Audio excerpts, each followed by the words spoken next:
This is Jocko Podcast number 367 with Echo Charles and me, Jocko Willink. Good evening, Echo. Good evening. I don't like going to the doctor.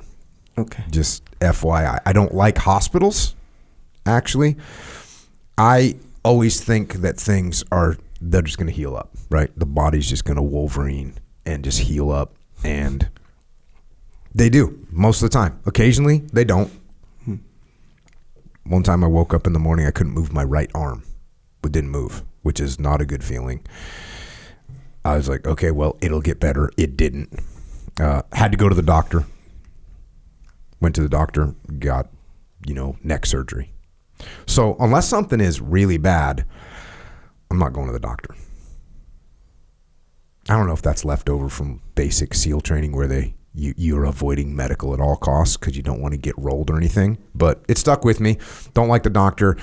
A little while after I had neck surgery, I would start randomly getting dizzy.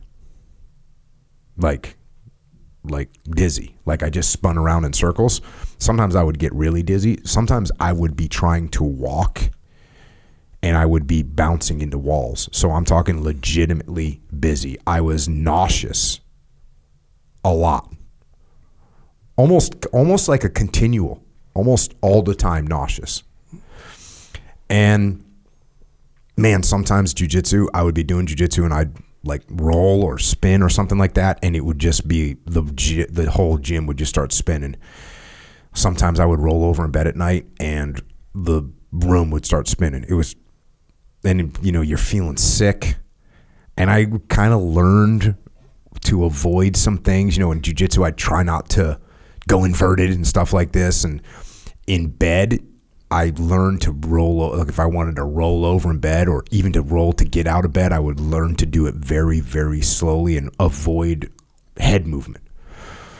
And I thought it would go away. I'm waiting for it to go away, waiting for Wolverine blood to flow and for the problem to stop, and it didn't stop. So again, went to the hospital, went to the doctor, and they did all kinds of tests on me, MRI tests and blood tests, and ear, nose, and throat, spine. They looked at everything and they didn't have an answer for me.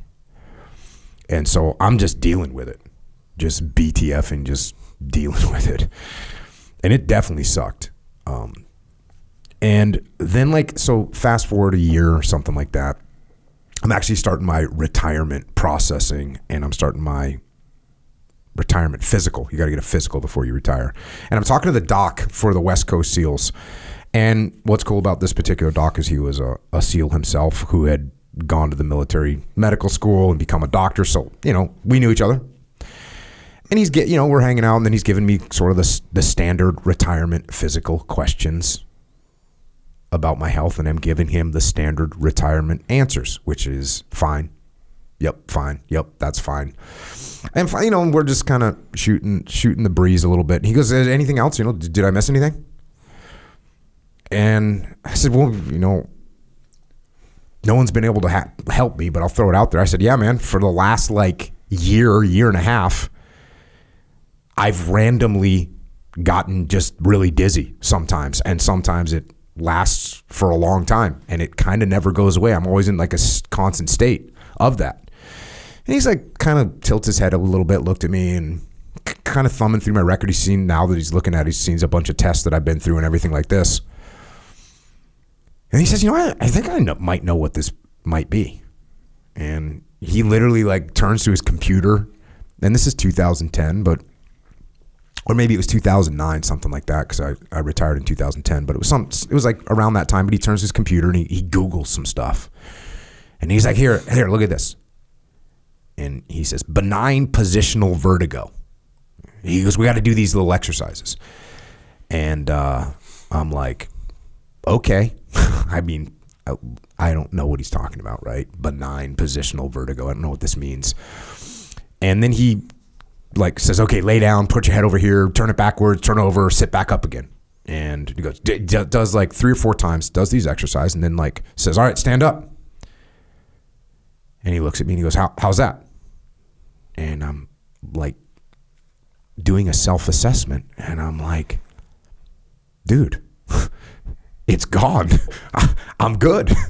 Literally in 2 minutes, more than a year of dizziness and constant tests and exams, and this thing is gone in 2 minutes. That SEAL doc gave me my balance back, and it was pretty freaking awesome. And this particular doc has helped countless other SEALs overcome countless health challenges of all kinds. His name is Kirk Parsley, and it's an honor to have him with us here today to talk about what he learned in his life, in the teams, and taking care of team guys. So, Doc, thanks for coming by, man. Hey, man, thanks for having me. Do you remember that? I mean, I know you see like 8 million people, so. I remember very clearly. Yeah. Did the Epley maneuver. Yeah, but you weren't like sure about it when you said it to me. You were sort of like looking, you kind of, it was like, it seemed as if you had heard a rumor about something that it could have been, and you kind of like halfway remembered it, and then you kind of Googled it. I could remember the name of the test that you do to test people for that, right? And I was like, and I'm blanking on now. It's like Pikes Hall, something or like this, and I was like, And you look for the nystagmus, right, the shaking of the eyes, and it's something you do to like hospital patients, and so I knew that part, and I was like, I know. So there's a little stone in one of your semicircular canals, and it's blocking that, and so the fluid's not flowing, and it's the same as seasickness or something, right, at that point. And so I remember. Well, there's a way to tilt this out, and I couldn't remember if there's like a certain pattern because you have 3 canals and they're all at different angles, so that's why you like turn your head at all those different angles so many times. And I was like, I know there's something to like do this, and medicine's full of what we call eponyms, like. The shit's just named after people, right? So what is Epley maneuver? It's not descriptive at all, so I don't know what the hell that means. It's somebody's name and there's a maneuver there, right? And I'm like, there's some kind of thing. And so that's what I Googled, like, clearing odal, And so it's just like clearing the stones that are in the semicircular canal. And I think I'm looking for that video, and I'm like, oh, here's how we do it. So I remember like leaning the table back down and going, right? Because we knew each other, we didn't know each other super well at that point. But you had your fucking BTF, reputation. Hey, I don't know if I ever told you. Did you ever hear about the bracelets? No. At our clinic, right? So we at the rehab clinic, Jason trained all these guys, and it's hard to bounce back from surgeries a lot of time, right? And people aren't all that motivated because they're used to like this performance. I mean, I'm supposed to be up here, and like they're barely performing like a grade school kid or something. And so there's always a motivation component. And so he had these tests for people to like try to get to this level, try to get to that level, and it's like these progressive steps. And then there was some sort of reward involved in it, and that's how we ended up doing Sears Tower with Elliot and all that stuff. Like that was part of the reward kind of pathway. And one thing this is heretic, and I hope your audience doesn't hate me for saying this, but the WWJD, what would Jesus do bracelets? We heard like 100 of those, and we gave them. They were what would Jocko do bracelets, and we had like this running list on the wall of like Chuck Norris kind of thing about Jocko. So my contribution was Jocko sleeps with a pillow under his gun. So anyways, So you had your reputation, and I knew who you were, and I remember doing all that and going, I hope this works. I don't know how I'm doing. And and then we, as we got to know each other more over the years, I know you had to do that. Do you still have to do it? I probably have to do it once a year. Oh, and but it's just such a non-factor now. I go, oh, there it is. I'm a little dizzy. Boom, but I just do it, and man, I was like that for a year and a half, and it was gnarly. I remember I was training a guy for a fight, an MMA fight, and he was like ground and pound, like we had gloves on, like we're going at it, and all of a sudden, like I did something where I did a quick head movement, and all of a sudden I got super even more dizzy than normal. And I'm standing there, I'm like laying on my back, and he's in my guard, he's punching me in the head. And I look at the clock, and the clock, there's like, this was Thomas. Remember Thomas? Durval. Yeah, Durval. I mean, he's this freaking Polish warrior. Yeah. And he's punching me in the head, and there's like 20 seconds left, and I'm just like, please let this stop. And I got up and walked, and I like was doing a drunk walk out, all unstable, and he was kind of like looking at me as if he had hit me too hard or something. I was just like, no, I'm leaving now. That, and when the Good thing you have thick skull. from that guy for sure, he's a beast. Yeah, I had actually that's when Jan, the champ, not currently, but hopefully coming back for it, sparred with that maniac dude. That's not a good way to be healthy. And then I had I don't know if you remember this, I was training jiu-jitsu. Dean did a bicep slice on me, and like my bicep like popped and moved, and I was like, God, you got a partial tear. I remember. And and so I go in, I see Jason, I see Doc, and they're like, yep, hey, we can get you scheduled for surgery right now, and I go, cool, like sign me up, let's rock and roll. And then they go, okay, yep, we got you signed up, your surgery's going to be in 4 weeks or something like this, 3 weeks or something like this. And they go, come in on this day for your pre-surgery check. I go, cool. And so I go in, I'm like, Jason, yep, I'm here for my pre-check. And he starts looking at me all weird and stuff, like I'm not normal. Yeah. And then he's like, hey, Doc, can you come? And they come and look at me, and they're like, you're healed. And I was like, yes. Yeah, facts. You see? I remember that, like there still being like some sort of defect in that, and I remember we told her, like, well, it still might rip, right, with what you do, because like if you're resisting an arm bar or something, like you are doing pull-ups, whatever, maybe it might still rip, and you're like, what happens if it rips? And we're like, well, then you do this surgery, like. Same surgery, like pretty much. You're like, well, to see if it rips. There you go. You just went on about your life, and I guess it never ripped. Never ripped. I was going to ask you about that. Never ripped. Now Echo over here, he's had one on each arm. He's done that. Really? He's needed that surgery twice. Did I call you when that happened to me? Was I like, hey, what's up? Yeah. So remember, that's funny you don't remember, because I'm glad you're here to kind of confirm that, because I didn't believe. I was like, bro, it wasn't ripped. Yeah. You can't. It's not just gonna heal like that. Like it wasn't ripped. Like the doc made a mistake or whatever. No, and bro. you're like, no. I'm like, Wolverine. I was like, that sounds good. That does sound cool, but it didn't rip or whatever. And he was like, whatever. It was like an argument. We would So do you accept now? I do accept. There Yeah. Thanks for confirming that. All right. Enough about that. Let's get into you. Let's start at the beginning. So where were you born? Where were you born? Where'd you grow up? I was born in sort of a sub area of Houston, Spring, Texas, or Spring Branch actually. So Spring Branch Hospital in Houston, outside of Houston. And then is that where you spent your youth? Yeah, pretty much. So by today's standards, definitely, because Katy, where I'd spent like the second half of my childhood, was in Katy. That was like 45 minutes outside of Houston then. And now it's just like part of Houston, and like all the sprawl. Like you literally drove through like cow pastures and rice fields for 45 minutes. And then there was this one road, and you took that one road for like 3 or 4 miles, and then you ran into the neighborhoods of Katy.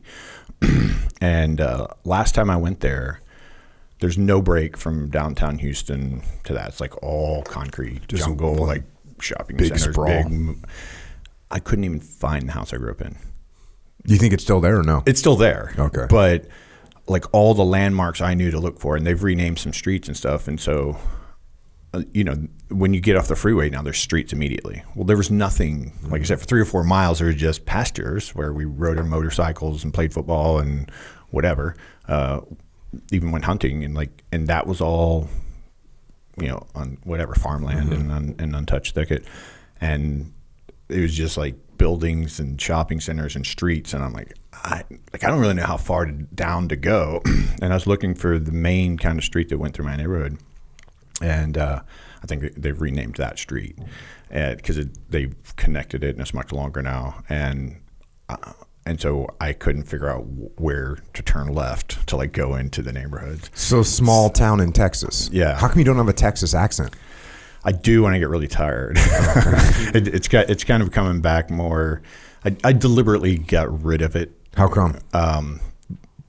Just to avoid being chastised for it, you know, like being in the military, you know, people screw with you about, because I listen to country music and I drove a truck and, you know, and like redneck, Chris, the good friend of mine from the SEAL teams, he's from essentially Detroit, right? And like, damn, Texas, go get me some chili.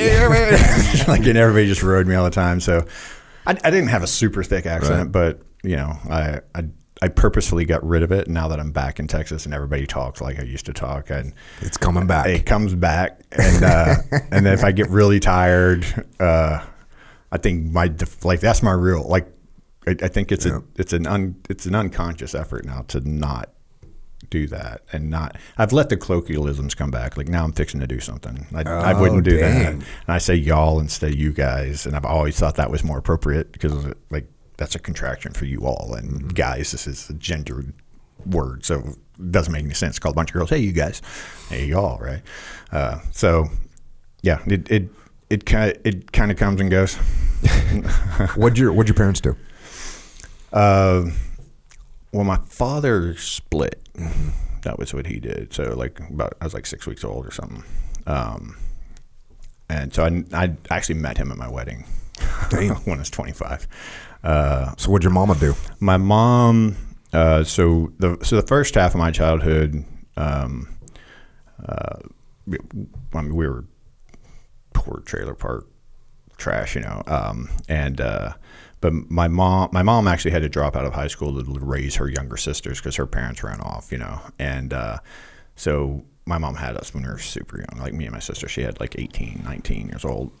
And so she got married right out of high school, essentially. And so she was going to college and working as like a cocktail waitress or something, like, when I was young. And then when she remarried is when we moved to Katy. And she married who was a cop at the time, and he went on to do other things. But she started working for Delta Airlines and was like a reservationist, and then became a flight attendant. And then she retired from that and worked for Southwest as a flight attendant for a while. And now she's in her 70s, and she just retired like a couple of years ago from Southwest. She's been getting after it. She's a hard, like, Irish redhead, like, feisty, wiry, strappy, strong woman, you know. And so, yeah, and she divorced that stepfather when I was like 16. He's super abusive to everybody, but especially me. And so, so how did you react to that? Well, it was a big insult to me because I was the man of the house until that, right? So, like, it's like I was up until like 8 years old. She got married when I was like 8 or 9, and I grew up with all women. So it's my mom, her sisters, and my sister. And at 5 years old, they'd be like, "Kirk, I think I heard something. Good look," right? So, okay, get my Red Ryder BB gun and like go and look in the living room, see if anybody's there. Literally sent me out in the front yard to kill a water moccasin with a BB gun, and thank God, like a man was driving by and saw this shit show about to happen. Like, let me go save this little boy. And so he came out and, like, you know, and I taught me how to, you know, I stepped on the snake's head and cut its head off with his help and all that and whatever. So, so I was really blown away by the fact that some other dude showed up. Some dude's gonna like hurt my mother or hurt my sister, right? And so I'd always like try to get involved, and then he'd turn on me, and so that was my strategy for a while. But he's an evil fucking yeah, and so he figured out, well, it's worse if I don't turn on Kirk, right? Just let me keep trying to interject and just ignore me and keep, you know, hurting my mom or whatever. So, so I grew up very fucking angry, very angry, and I wanted to kill him, and I fully planned on it. And you know, my mom I asked my mom for a weight set for Christmas when I was 8. pumping iron had come out. I'd seen Arnold. And I was like, I'm going to get those muscles. I'm going to crush that motherfucker. And I knew my dad was a big dude and kind of a badass, and they knew each other. I grew up kind of in the same town. And so I think I was a threat to him, right? I was my potential father. And so his biggest fear was that I was going to grow up to be better than him, bigger, better, faster, stronger, whatever. And all of his fears came true. But at 16, I had... So did you get the weight set at 8? I got the weight set at 8. You started Jack and Steel? He came into my room. He's like, heard you want a weight set. What do you want a weight set? Where you want to be one of those faggots? I'm like, I'm sorry, excuse me? And he's telling me, well, bodybuilders are all gay, and that's why they like to shave their bodies and be around other men and all this other stuff. And I'm like, I don't think so, whatever. So I went to weight. So I didn't know what to do with them. I got like the little bar with the concrete weights. Oh, yeah. And I was grounded my whole life, the whole time I was with them, right? So if I got a bad report card, I got grounded till the next report card. And then grounded to the next, and then the last report card of this year, I was grounded 6 weeks into the summer because that's when another report card would get. So I'd had like 8 weeks of summer. Like that was the only time I had any kind of social life. So I sat in my room a lot, got grounded in my room a lot, and I'd sit and like all I knew how to do was overhead press. That's what you think of as I'd just sit there and like overhead press from front and back, and then and curl, and that's all I did. And I just sit in my room for hours and just lift weights. And then, every time I tried to take any kind of martial arts, he did everything he could to thwart that. And so I'd get in something, and he'd just make it impossible for me to stick with it and all that. So I was really, really angry. And the only reason I think I was good at football is because I was so damn angry. And I was a big, fast, strong kid. And I literally wanted to hurt everybody I could. Like it was a way for me to hurt people and not get in trouble, because like getting in fights, you always got in trouble for the fights, or most of the time you got How old were you when you started playing football? Actually, I started in kindergarten. I played, we lived on this island in the ship channel. That's where our trailer was, and it was Kemah, Texas is the name of it, which is now it's like a kind of a ritzy tourist area, but it was just like this little blue collar crappy, did a bunch of shrimp boats and stuff. And so I lived there. Literally, my sister and I, she's a year older than I, we walked to school, crossed these railroad tracks, and I remember walking to football practice, walking home from a football game, like me and my pads, her in her cheerleader outfit, and we're like walking like probably 2 miles to like our school, going across these major roads, whatever. It's like parenting was a totally different bag back then, right? But my mom was, like I said, she was surviving. She's like going to school at night or going to school in the day, working at night. And then her sisters were just kids too, right? Like her sisters are raising us, but they're 15. Like what does a 15-year-old know?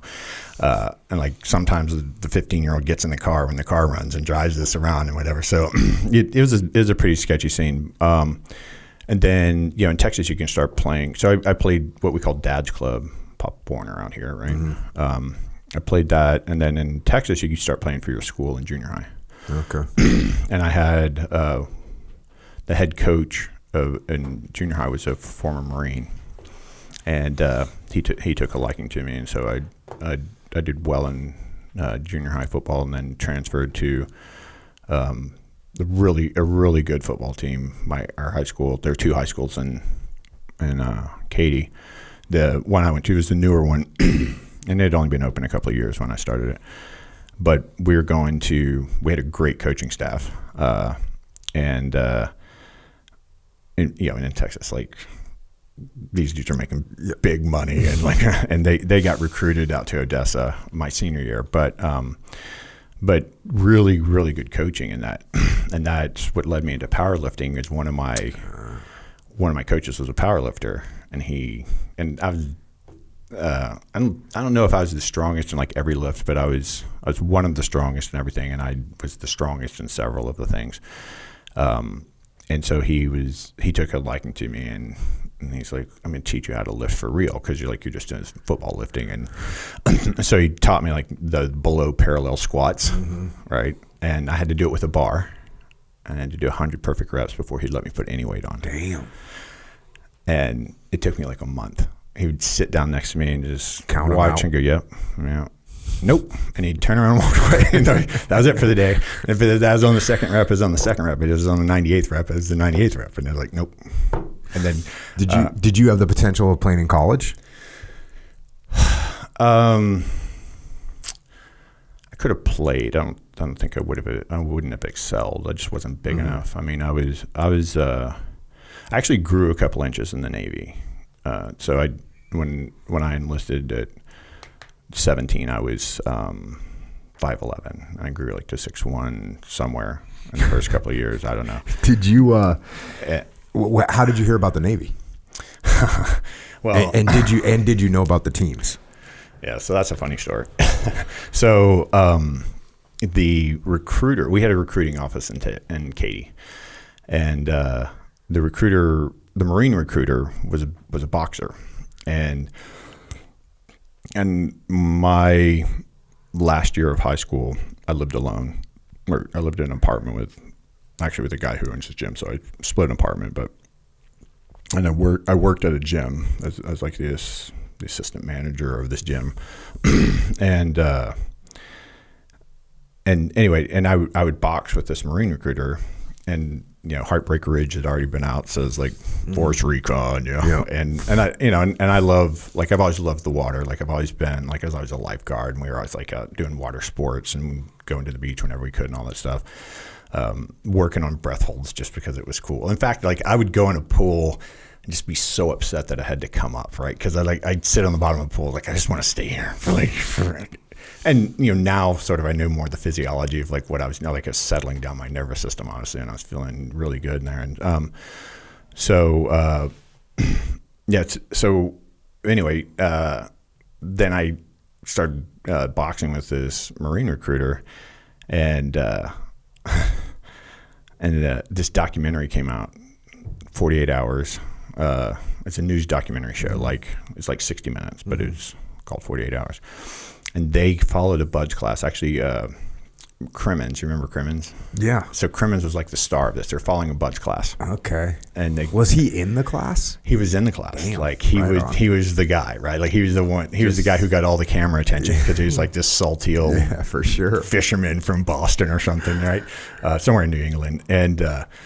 And they kept saying, this is the toughest training in the world. This is the toughest. And what did I grow up doing? Like with this abusive stepfather, I wanted to be the toughest. I wanted to be the biggest badass in the world, right? That's what I wanted. And so I watched that thing. I recorded on VHS, and I watched that thing like 20 times. And then I waited for the Marine recruiter to be out of town. And I went over to the Navy and talked to him about being a SEAL. What year in high school were you? Was it your Well, senior? it was my fourth year, but my fourth year I was only a sophomore by credits.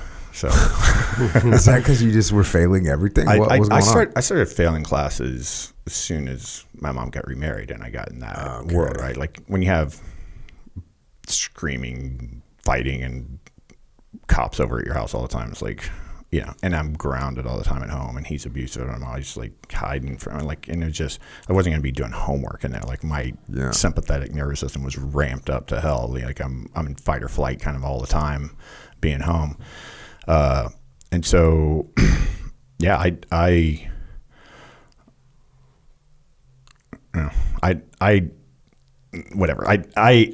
was a screwed up. I was a super screwed up kid. But anyway, so Bivens was out of town. I went and talked to the Navy recruiter, and he's like, I've never put in a SEAL before. I don't know. I'll look into it. And that they just started the delayed entry program. Right? So that started literally months before I signed up. So I told my mom what I wanted to do, and she's like, all right. So she signed off on it when I was 17. Like, cool. 17. Off the payroll. Yeah. And so anyway, so from like third grade through 4 years of high school, I'd never really legitimately passed any class unless the teacher liked me. And then everybody starts telling you what a moron you are, and you're afraid of people finding out. And so you're like, I don't want to call any attention to my stupidity, so I'm just like being quiet, and so nobody, like none of my friends knew that I was behind in high school. Like none of my friends knew that I wasn't going to graduate. I knew I wasn't going to graduate because I wasn't going to stick around for 2 or 3 more years to get through high school, obviously. And so when I joined, I was just like, at some point I'm going to go get a GED, and then I took the ASVAB and actually did decent on that. So I joined. I still didn't tell the Marine recruiter because I was like afraid he was going to be so pissed off at me. Just like a month, we had all these street parties, like vacant streets. We'd go park our cars, turn lights on, have keg parties and whatever. And it was always a mix of the high schools, and there's always some friction because we were rivals, in sports. And so about a month after I joined, about a month after my Marine recruiter found out that I joined the Navy, I think it was a couple months after I joined, I tried to break up a fight, and this dude swung on me and like grazed me. I had decent enough head movement to get out of the way, but he like grazed me. And I was such an angry rage ball and so arrogant. I was maximally offended that somebody tried to this. I'm like, who the fuck do you think you are? So I try to look at the guy just bewildered, and I guess there's something in my eyes that made him realize, and he took off running. And so I took off running after him, and I freaking body slammed him down the street and punched him, and then one of his buddies comes and I start beating his ass, and I beat up these two guys, right? And this one guy, he's curled up in the fetal position, and I'm picking him up by his ears and telling him to fight, and he won't. Now they spit in his face. Like, I was an angry, nasty dude. And anyway, and so I pull up to see my Marine recruiter, or to see the Navy recruiter. I pull up to the recruiting office a few days later, and the Marine recruiter comes out and he says, "So what's this I hear about you beating up on my Marines?" I'm like, huh? Yeah. So anyway, so I watched that thing over and over again, wanted to do toughest training in the world, went and joined. I didn't know what a SEAL was. I didn't know what a SEAL was when I was in Buds. Mm-hmm. I wanted to do the toughest training in the world. And, I gradually learned more and more, but I still didn't know. Like I don't know if they did it when you went through, you were a couple of years after me, I think, right? Mm-hmm. But they used to take us around all the different SEAL teams, and then you had to rank choice, like the team, and you had to rank choice to the East Coast, as also without visiting any of those. And I remember, like, when they started taking us around to the teams right before graduation, I remember it kind of hitting me that, I don't actually know what this dudes do. Here's how naive I was. So you remember the delayed entry program gave people 3 chances of passing the test? Okay. So you could take the PRT, and if you passed it, you were guaranteed to go to Buds first. Because remember the way it was before, you could pass the PRT, but then your gaining command had to agree to let you go to Buds instead of coming to them, which almost never happened, right? So you had to go to the fleet for a couple of years to come back. So the delayed entry program was all about, if you pass the PRT, you definitely go, and it gives you 3 chances to pass the PRT, and then you get like some sort of promotion out of boot camp, promotion out of A school. And so, so I took the test, and I remember his name is Petty Officer Winkler. He's a first class Vietnam Air SEAL. Like all Vietnam Air SEALs, super cool guy. And so they had like a morning training for people who failed the test to go in and work on their swimming, like whatever they weren't good at, go work out. So you had to get up a couple of hours earlier, or an hour earlier, and you could go, and they excused you from a little bit of your time in your regular boot camp company, because we didn't have our own stuff back then, as you know. And so I just smoked the PRT, and Winkler really liked me, and he's like, "Hey, you should come in the mornings and you can coach guys." Because obviously I'd worked at a gym, and I was like sort of a personal trainer and stuff anyway. So I was doing that, and then got to be really good friends with him and the other SEAL motivator. And after I coached people in the mornings, I'd end up sitting in their office shooting the shit. They'd be drinking coffee. I didn't drink coffee. And he said something about dive pay or hazard duty pay or something. And I was like, "What's that?" And he starts explaining it to me. And this light bulb goes off in my head. I'm like, "I'm going to get paid?" And he thought that was the funniest damn thing he'd ever heard. So he took me around to every office, like, "Tell them what you just said to me." And so I literally I was just a dumb kid. Like I just wanted to go do this training. I didn't know I was going to get paid. Like why are you going to pay me? Because right, you're giving me a place to live, you're giving me clothes, and then there's a chow hall. Like what do I need money for? We're like, good. I figure like I'm just going to be training to kill people or going to kill people. Like what else am I going to do? Why do I need money? I didn't think about people having families and kids. Like, you just think like, oh, they're guys in the military. That's what he does. That's all he does. I had a similar, I was in my first platoon. I think it was my first platoon, or whenever I got paid per diem for the first time. Oh, yeah. Like they had to explain it to me a couple times. You're getting that was a wild concept. Like, okay, you're going to the desert, and here's $1,400, and I'm like, what's this for? And they're like, for your food. And I only make $1,000 a month, and you give me $1,400 for a month. So you're like, wait. But I mean, what about when I'm not in the desert? I still got to buy food there. Yeah, but when you're there, we're going to give you money to buy your food. I'm like, okay.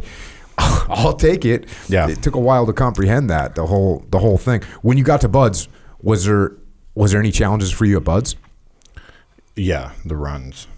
What did you weigh? 230. Yeah. And not a fast runner. I was a great sprinter. Yeah. I was a fast twitch. You're just like fast twitch dude. Human. And like when we did Frog Hill, dude, I remember one time I was talking to you. You're like, I told you, you're like, oh, what? Yeah, I mean, you're deadlifting that, and I was like, dude, I deadlift.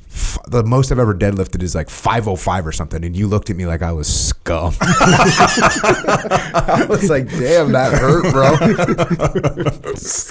So yeah, you're all fast twitch, and so the runs kicked your ass. Yeah, I struggled, and I knew I would because I struggled in preparation. So when I first decided to join the Navy, the Marine recruiter actually talked to a SEAL and had the guy talk to me. So I had a phone call with the guy, and he said, well, it sounds like your biggest problem is going to be running, because all I'd done it, like I ran track and field, but I did like the furthest I ever ran was 400 yards, 400 meters, right? Like that was the furthest I'd ever run in my life. I'd never done a mile on a track, like never. And so I hated that, like in football when they'd be like, take a lap to warm up, right? And I'm like, I'm smoked. Like, what do you mean warm up? Like, I'm done. Like, come back from a lap. I'm like, what, are you kidding me? And unfortunately, my son inherited that from me. So this SEAL told me, he's like, the biggest problem for you is going to be the run. You need to be running like 10 miles a day. I'm like, oh, really? Okay. So I'm like, I don't know where I'm going to run 10 miles. So I go out into like the main street. That's all the one that goes from the freeway down to my town. And it goes several miles the other way. So I clocked it off in my car, and it's 5 miles. I'm like, well, I'm just going to run down to the end of this thing and back 10 miles a day. I didn't even have any shoes. Like I owned like one pair of shoes that were like topsiders. And so I just ran barefoot down concrete streets. I just started running 10 miles a day, and I did it. I mean, I'm sure I didn't do it every day, but my memory is it's like I just did it every day. And then when I got, and then I started timing myself in the mile and a half, because right, we had the PRT, and I knew I had to hit a certain time, and that I didn't do great at. Like I probably only beat that qualification time by 30 seconds, 20 seconds, something like that. Like when I went to A school, I really focused on running a lot. And I did like a couple of 10Ks, and I got to where I was running like 6.5 minute miles in tennis shoes and shorts on a road on the street. Right. So I think the cutoff time in Bud's was like 7.5 minutes or something, and pants and boots on the sand. Mm-hmm. So it was all I could do. I mean, I was always in the goon squad. Always in the goon squad. Every run I was in the goon squad, but I was almost always the first guy out, because it was like bear crawl races or sprints or like something like that. And like, hey, that's my bag, baby. In fact, you remember Frog Hill out at the island? Yep. It's like you had to do pull-ups before the meal, or you had to do Frog Hill. I was so fast at Frog Hill, and like anybody else, I'm going through Buds scared to death that I'm getting kicked out every day, like every second. It's like they're about to figure out I shouldn't be here, and I'm getting tossed, right? And so I was like a real, just keep your head down. Like the most humble time of my life was Buds, and I wasn't going to bring any attention to myself. And I don't think I really realized I did it because I think they had kind of groups or something. And I just smoked everybody in my class. Like I think I was almost all the way back down before anybody got to the top. And so then there's this one instructor who decided I must be sandbagging the runs because look how good he is at running, right? And so he just turned on me, and like, I was this beat down boy. And then they got to where they were dropping me for push-ups when they started the class, and I still had to meet the time. And then after a while, I was like, you have to beat everybody or you're still going to the surf zone. So I had to, what was second phase? Like 40 push-ups or something? I don't know. I don't remember. I think it's like 20, 40, 60 or something like that through the phases. That. And so whatever it was in second phase, I had to do the push-ups, and then I sprint, and I would still win. And like I was really good at that, and I just sucked at the runs. And you'd barely pass the 4 mile time runs. Barely. I mean, every run was like 5, 4, 3, and me diving across the finish line. Like, I mean, in fact, one of the instructors, because I was pretty good at everything else. Like some of the calisthenic stuff, like flutter kicks forever. Like I wouldn't like that. That's just too enduring for me. Like I couldn't. But I was always like I'm pretty sure I was the biggest, but I was definitely like one of the top 2 or 3. Yeah, 230 is a big dude to be going through buds. Well, I finished buds at 185. Oh, damn. And I started buds at 174. I graduated buds at 185. Holy So smokes. you and I met in the middle.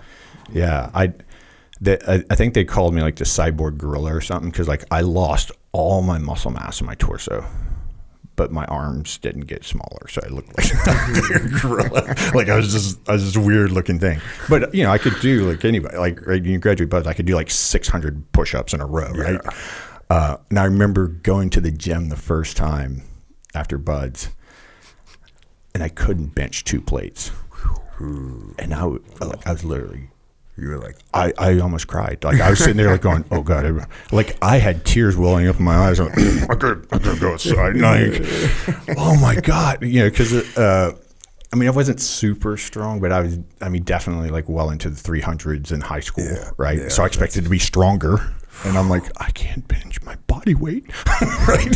I'm weak. But obviously it comes back pretty fast. So, yeah. Do you remember when they started talking about medium twitch muscle? Do you remember the time frame that happened? Because I remember reading about intermediate fibers, maybe? I guess maybe. Okay. I just remember I wasn't like the fastest guy, but I wasn't like the most endurance guy. So I'm like the loser that couldn't win a sprint and I couldn't win the freaking 4 mile time run. Right. And I figured out eventually when I started hearing about like intermediate twitch muscle that there's certain people that have this thing, and that was me. And I was like, oh yeah, because like I could put on a rucksack and just go forever. Right. In jiu-jitsu, like I have really good endurance. Yeah. I mean, that's what have you seen me get tired? No. So I've been training with him for like 10 years. Never seen me get tired. I remember training with you and like watching you roll with guys, and you just have like sweat pouring off you, but I sweat a lot. Still like breathing through your nose and like just calmly mashing people. And I'm like, that killed me in jits. Like because I'm good for like 3 minutes, and then if I haven't won in 3 minutes, I'm not gonna win. Like when you do like 3-minute rounds or whatever after class, by the time I get to like, I might as well be rolling with a 5-year-old girl because I have nothing. Like I have no strength whatsoever. Yeah. But I just didn't have that explosive, again, like max deadlift. Like I'd be embarrassed. I'd be like, dude, I'm just pathetic. Yeah. And that's just the way it is. It's just a different, you get your certain genetic thing, and that's what you can work on it a little bit. Yeah. You can get to do a lot of push-ups instead of a lot of bench, I guess, apparently. Yeah. Well, nobody is like 100% of any fiber, right? And like in different muscles of your body, you're going to have different makeups of them. And so like everybody can train to some degree to get better at, to get reasonably good at something if you really work. It's just like it's like your mental aptitude. But like you would have 0% chance of being a good marathon runner. Yeah. And here's how smart I am though.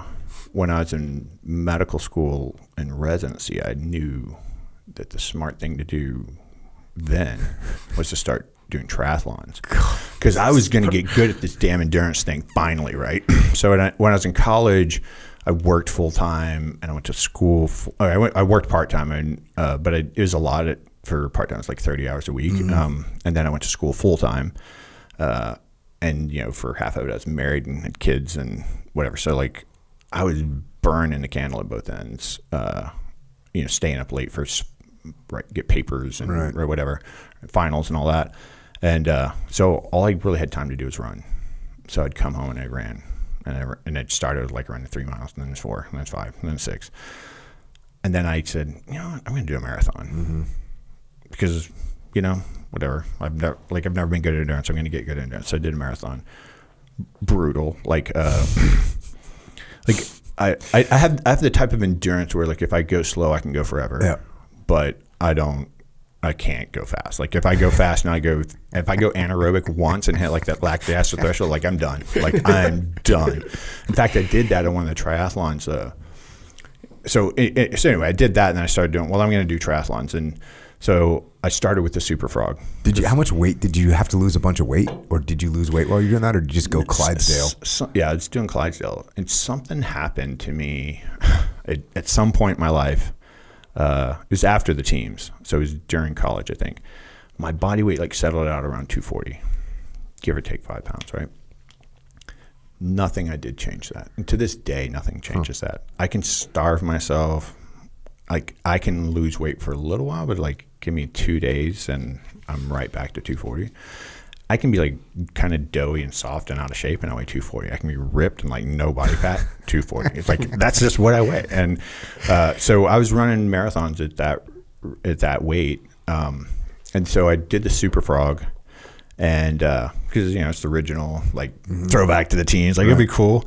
And so and they have a cutoff time, right? Like if you don't finish by a certain time, and it's basically a half triathlon, right? Yeah, it's a half. Like it's a half Ironman. So it's 1.2 mile swim, 56 mile bike ride, and half marathon.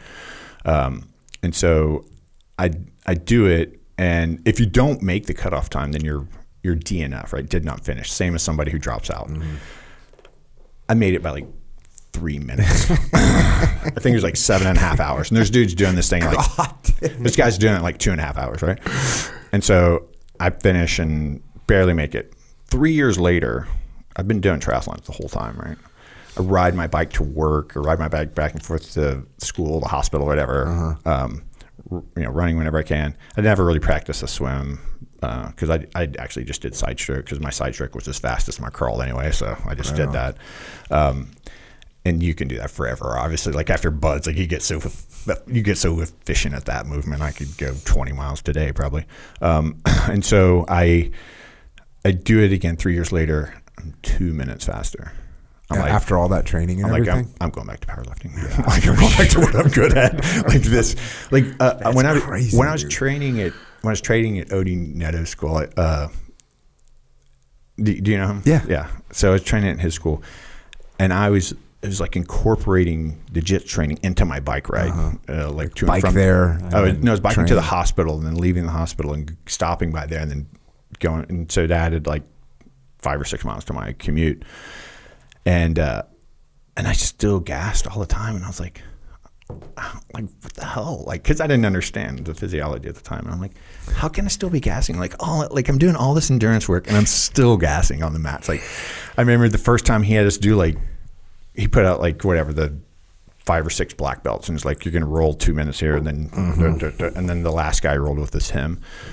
I mean, he just like thumped me and fall over. Thump me and fall. Like I couldn't do. You're like a dream for like a guy that owns a school that's a black belt. And Odie probably weighs. What do you think Odie Netto weighed? 70 maybe. Yeah, maybe 170. Yeah. So he's just like, I get to beat up this seal. Get to beat up the big seal. Yeah. I always try to keep it on the down low that has a seal, but it gets out eventually, right? And then as soon as you're just a jacked 240 pound dude, like. They with a white belt on. They're like, yeah. Jeff Glover, and I've seen this now. The worst. I almost call it the best of the worst, but it's the easiest for him to go against a guy that's big and strong. Like he is. If he sees a guy that's big and strong, he's like, oh yeah, I'm gonna have fun with them. And I've watched him do it. Watched like big jack guys come in, and he just is all over them. And you see like another guy that's more his size, or a guy that's long and lanky or whatever. It's more trouble for him. But a big jack guy, he's like, I got this fool. Yeah, didn't he do like some sort of exhibition here or something with he and another guy? He's sparred here all or something. kinds of stuff. It's like watching two snakes fight. It's just like this. Glover's freaking. They just rolled forever, like from. Oh yeah, from position to position, position to attempt. Just like, I'm like, I can't even follow this. Freaking nuts. All right, so you get done with buds. Did you get rolled at all? No. That's good. And you're what? You're 18, 19 years old? So I technically, so I was 19 because I graduated, and technically, cause we actually had Christmas break before we graduated. We should have graduated. So we were really done with buds, and I think we had like a 13-mile time to run left or something. Or it wasn't timed, right? It wasn't. Was it? There was some time to it, but it wasn't the same as like the 4-mile run. I think it was more like you better pass it type thing. Yeah. But I think there was a time on it. 3 hours? Yeah, I think there was a time limit, but it wasn't 3 hours for the rock. It wasn't like the same consistent. Yeah. Like everything else was like whatever. That same time, I think it was 7.5 minute miles was like the cutoff on all that stuff, and that I think it was a little longer. But so that's all we had to do is come back and do that, and then we were graduating. So I graduated technically in January of '90. Okay, and then you had to go to airborne school. In March, I would have turned 20. Okay, so yeah, it was end of 90. Yeah, then we were the first class that they sent as a class. Oh, really? They hadn't done it in a really long time. And man, did we get in trouble. Oh, yeah. Oh. Yeah. And we were there the first time anybody died in jump school. Really? And the dude, he was like from here probably to the mats, like that far away from me. Like I heard that. He just frapped in. What happened to him? We were doing combat equipment. And I don't know if his exit was bad or whatever, but he ended up inverted with his leg caught in the risers. Oof. and he cigarette rolled to some degree, and he pulled his reserve, but his ruck was on top of it because it had flopped on it. So he's 19, he's from Texas. That's horrible, man. And he just, I heard that dude hit, and then it sounded like just like after you shoot a deer or something, you hear the right that. And I remember that so clearly. And then anyway, we'd go in the chow hall there, and you know how those Army kids are taking that school seriously, and we're cocky as shit. Like on, you can't hurt us, like whatever. No. This is a joke for us. And so we'd sit around and smoke and joke in the chow hall for like an hour, and like keep going back and whatever. And so this Stars and Stripe reporter comes around, and he starts trying to ask everybody questions. The Army kids are eating like a robot and then bolting out the door, right?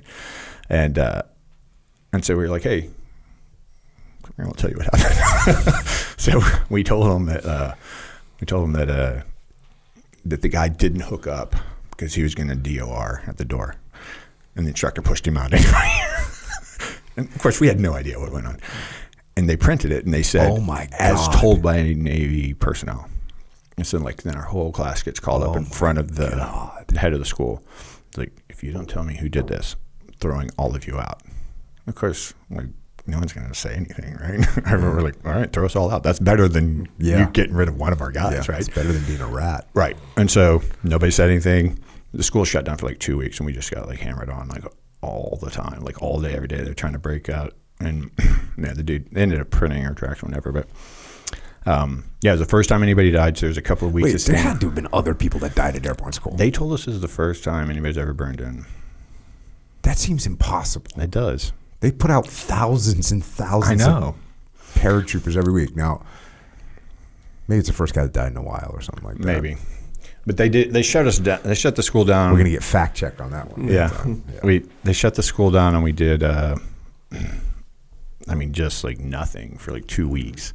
And then when we finally jocked up to go again, they were still super edgy. Oh, yeah. And we sat jocked up in combat equipment for 6 hours waiting 100% to get in the plane and jump out for 5 seconds. Yeah. It wasn't a cool time.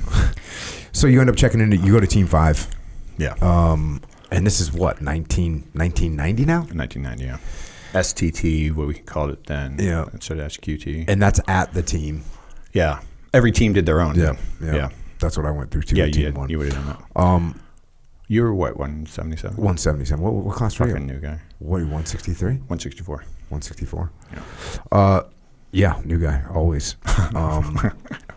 So you get your first platoon? Any big deal from STT? Pretty straightforward?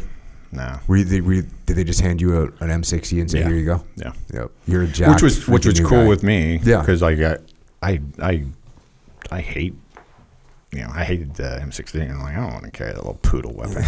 Pink and ding ding. I like the spring sound. Like shooting a cap gun. I want a real gun, man. I loved the 60. And I was super mechanical, right? Like I grew up like working on everything and like super mechanical. So I was really good at clearing the jams and knowing how to work the weapon really well. And I really enjoyed it. Hell yeah. Then so that's what you get your first platoon? Yeah. And first lieutenant rep, 60. First lieutenant rep, get some. Yeah, and actually halfway through my first platoon, I became the department lead as a new guy. Right on. And then I was like always first lieutenant for my other two platoons. Just motorhead. You're a motorhead. Yeah. So you're getting in there. So and you're going on deployment.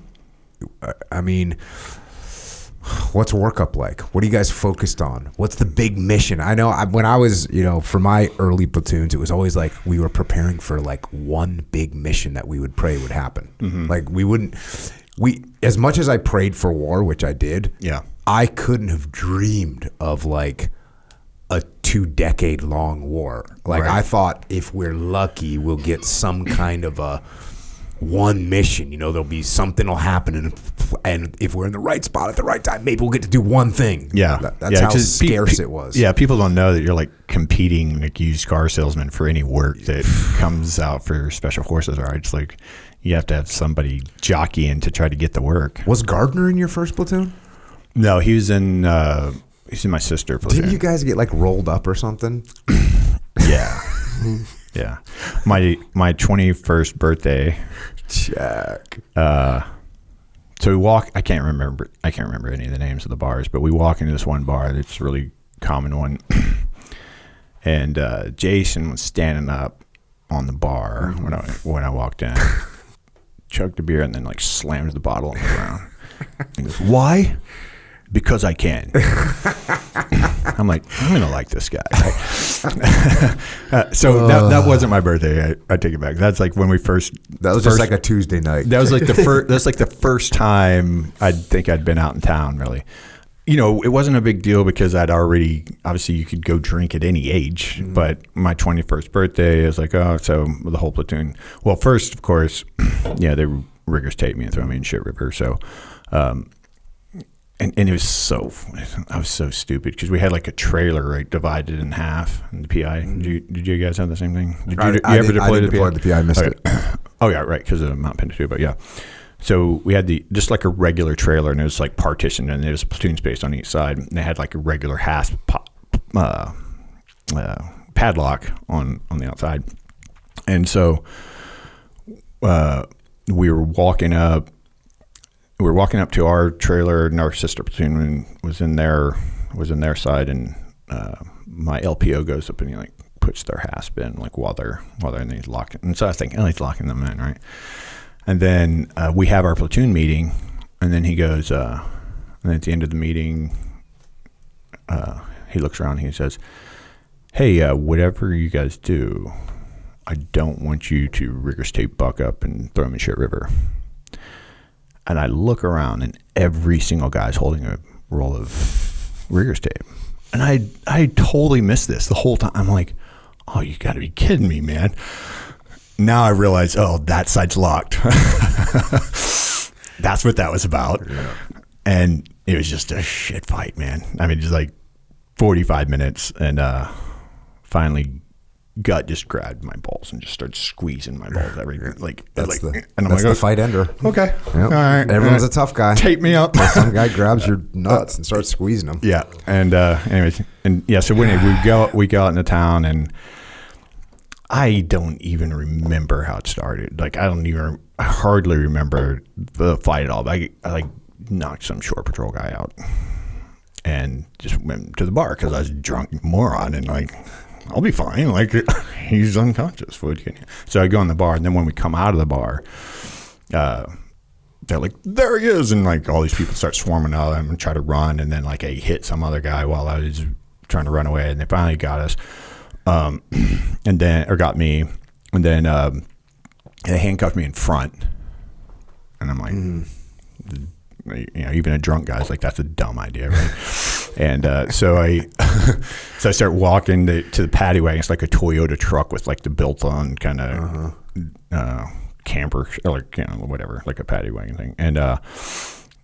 And the dude that the shore patrol guy that I'd hit was like standing there holding the door, smirking, and said something smart, and I fucking hit him again with both hands in front of me. Like he went out cold and hit his head on the bumper, and I was like, oh, that's probably not good. So then people don't recognize how stupid we can be. Yeah, they just don't know. Yeah. So then they throw me in the paddy wagon, and I'm drunk. I just like through the wagon spinning. I'm so drunk, and so I lay down on my back and put my feet in the corners. And then when we get to the jail, so when I get in there, Jason's in there with me, and he's like, "Hey, man," I'm like, "Hey," and they like I don't know what he was in there for. I don't even remember. And then they get us to the police station, and they pull everybody out, and I'm like, "I'm not getting out." And they're trying to pull me out, they can't get me out, and so they lock the door, and they go in, and they come back and they try to get me out again. I won't get out, and then they bring out their big tough guy, shore patrol guy, whatever, and he's going to get me out. And so they put him in and lock the door.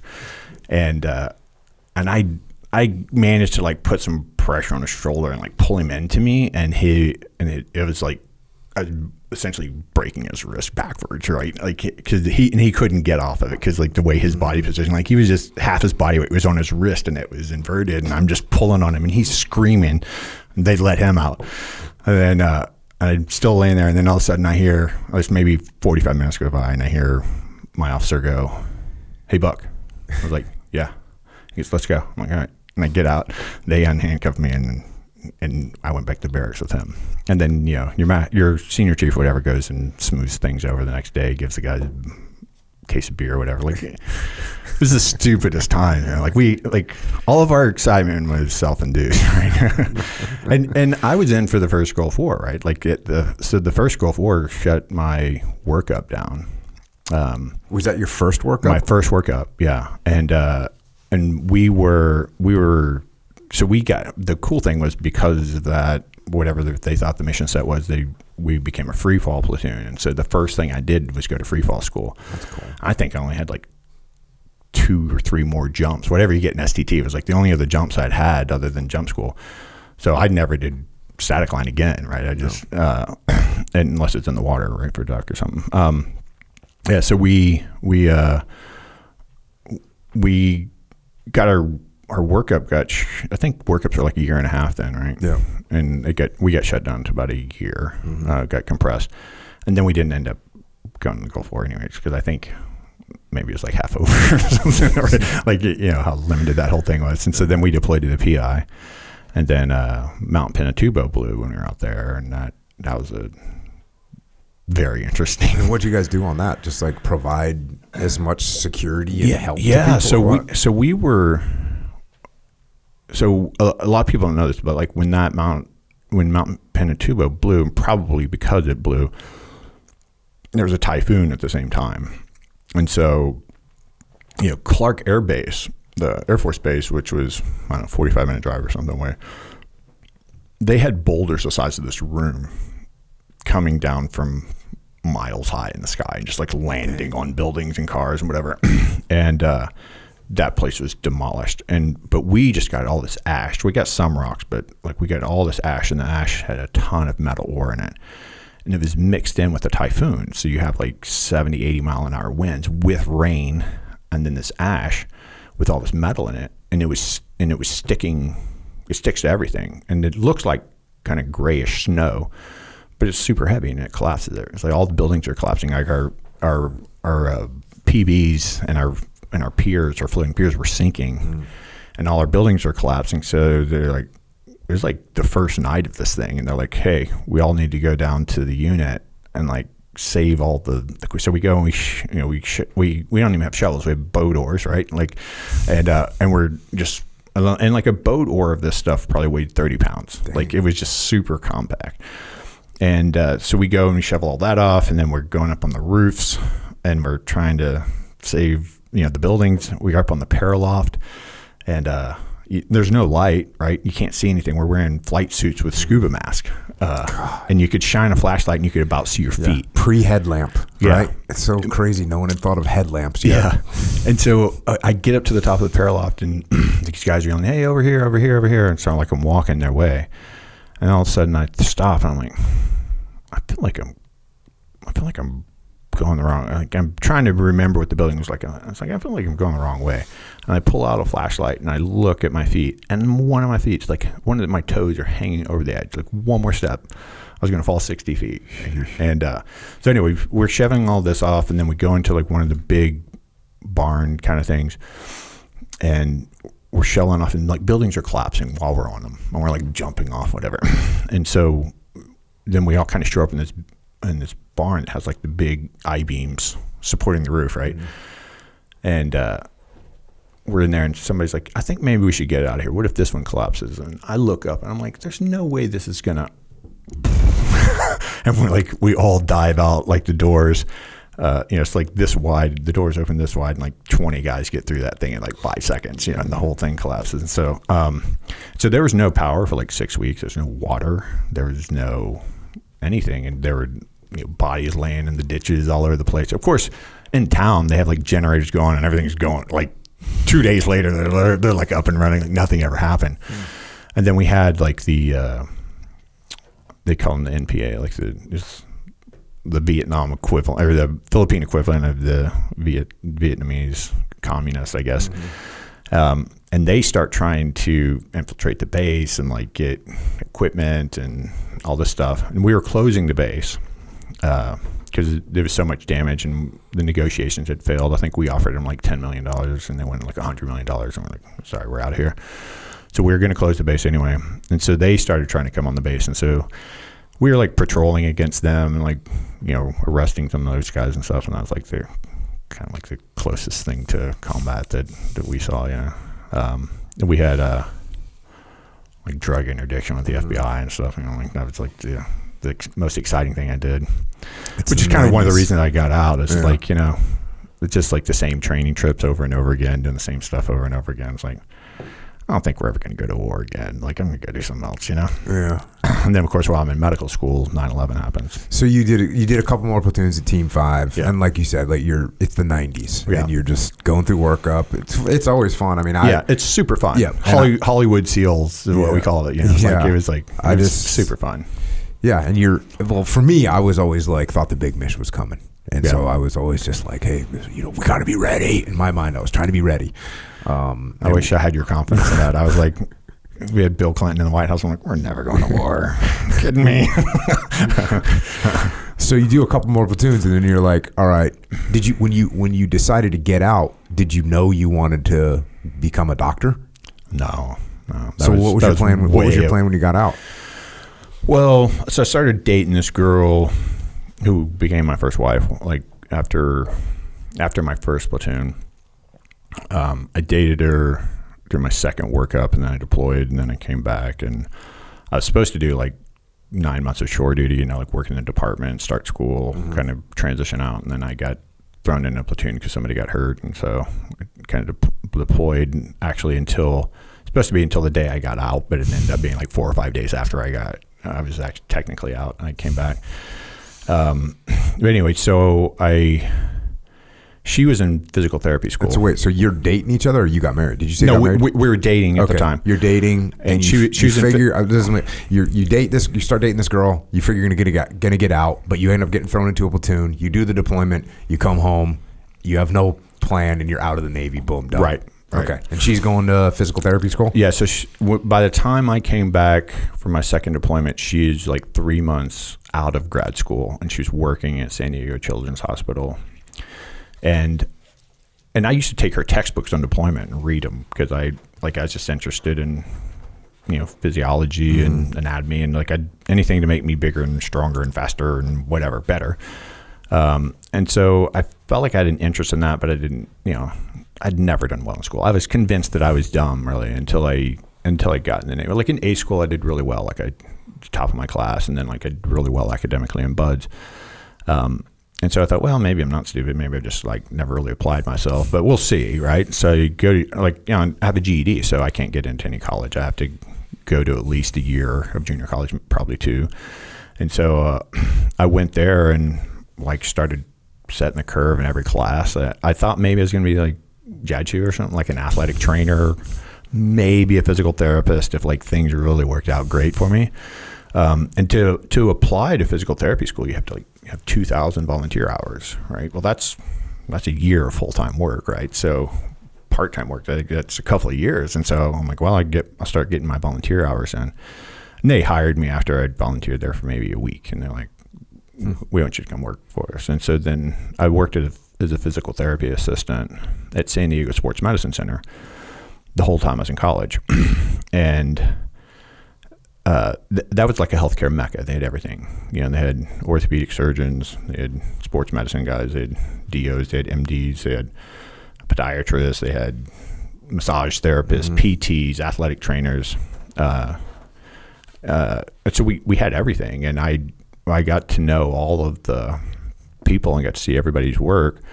And I'm standing in the hallway with a couple of doctors because they're about my age, right? Because I'd been in the teams first, so they're maybe 2 or 3 years older than me. And I got to be friends with them, and we're standing out in the hallway one day, and they're telling me, you should go to medical school. And I'm like, right, pump the brakes there, Sparky. Like I'm not even close to medical school. And so they're trying to convince me that I can get into medical school, and I'm like, no freaking way I'm getting into medical school. And then the doctor that owned it, Lee Rice, he's out here still, and he said, he steps out of his office and he goes, Kirk. I didn't even know he knew my name, right? It's like, Kirk, the question isn't whether you can get in. The question is, would you go if you got in? And I said, of course. He goes, well, then you kind of have to try, don't you? I was like, shit. Trapped you. Yeah, I was like, that's right. And then I ended up going to work for him when I got out of the Navy. Like my first year in the Navy, I went back to his practice. He had a concierge practice in Point Loma out here. And but that's how that came about, man. And I mean, I was fully planning to be an orthopedic surgeon because I'm like a mechanical dude, and I like the succinct, like broken, not broken. Yeah. Hey, this is broke. I'm going to put some bolts and screws and plates, and it's not going to be broken anymore, and that's it. And then I'm going to go on and do it again. I don't want to look at anybody's freaking anion gap or like care about what medications are on. Like that doesn't interest me. I want to go fix things. And then in the Navy, you have to do an operational tour before they'll let you finish residency. So you do like your first year, and then you have to go out to the fleet. And if you don't.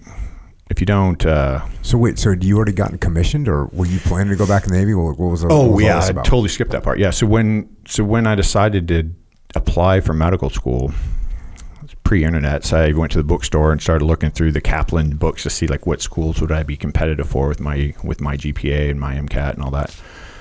And that's when I found out that the Navy had its own school. And I was like, no way. Are you kidding me?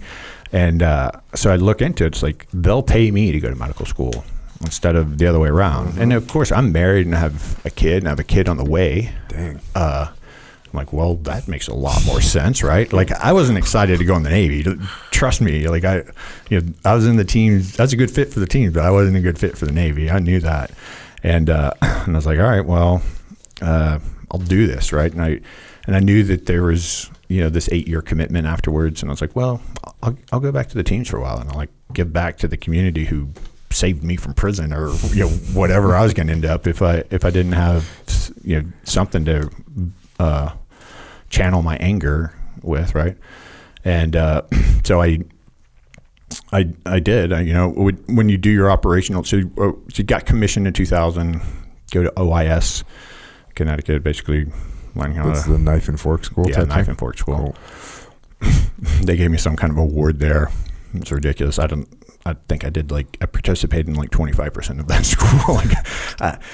They couldn't make pants for me. I have really big legs and kind of a normal waist, and they kept they're like trying to make khaki pants from scratch, like these girls and they were ridiculous. I mean, and it was just like they kept trying all this stuff. So I never had a uniform, and I'd be like, well, I got to go to the uniform store again, and that's all I did for like 3 weeks was like try to get a uniform to fit, and then and then they give me some sort of award. It was comical, and then go to medical school, and then from there I did.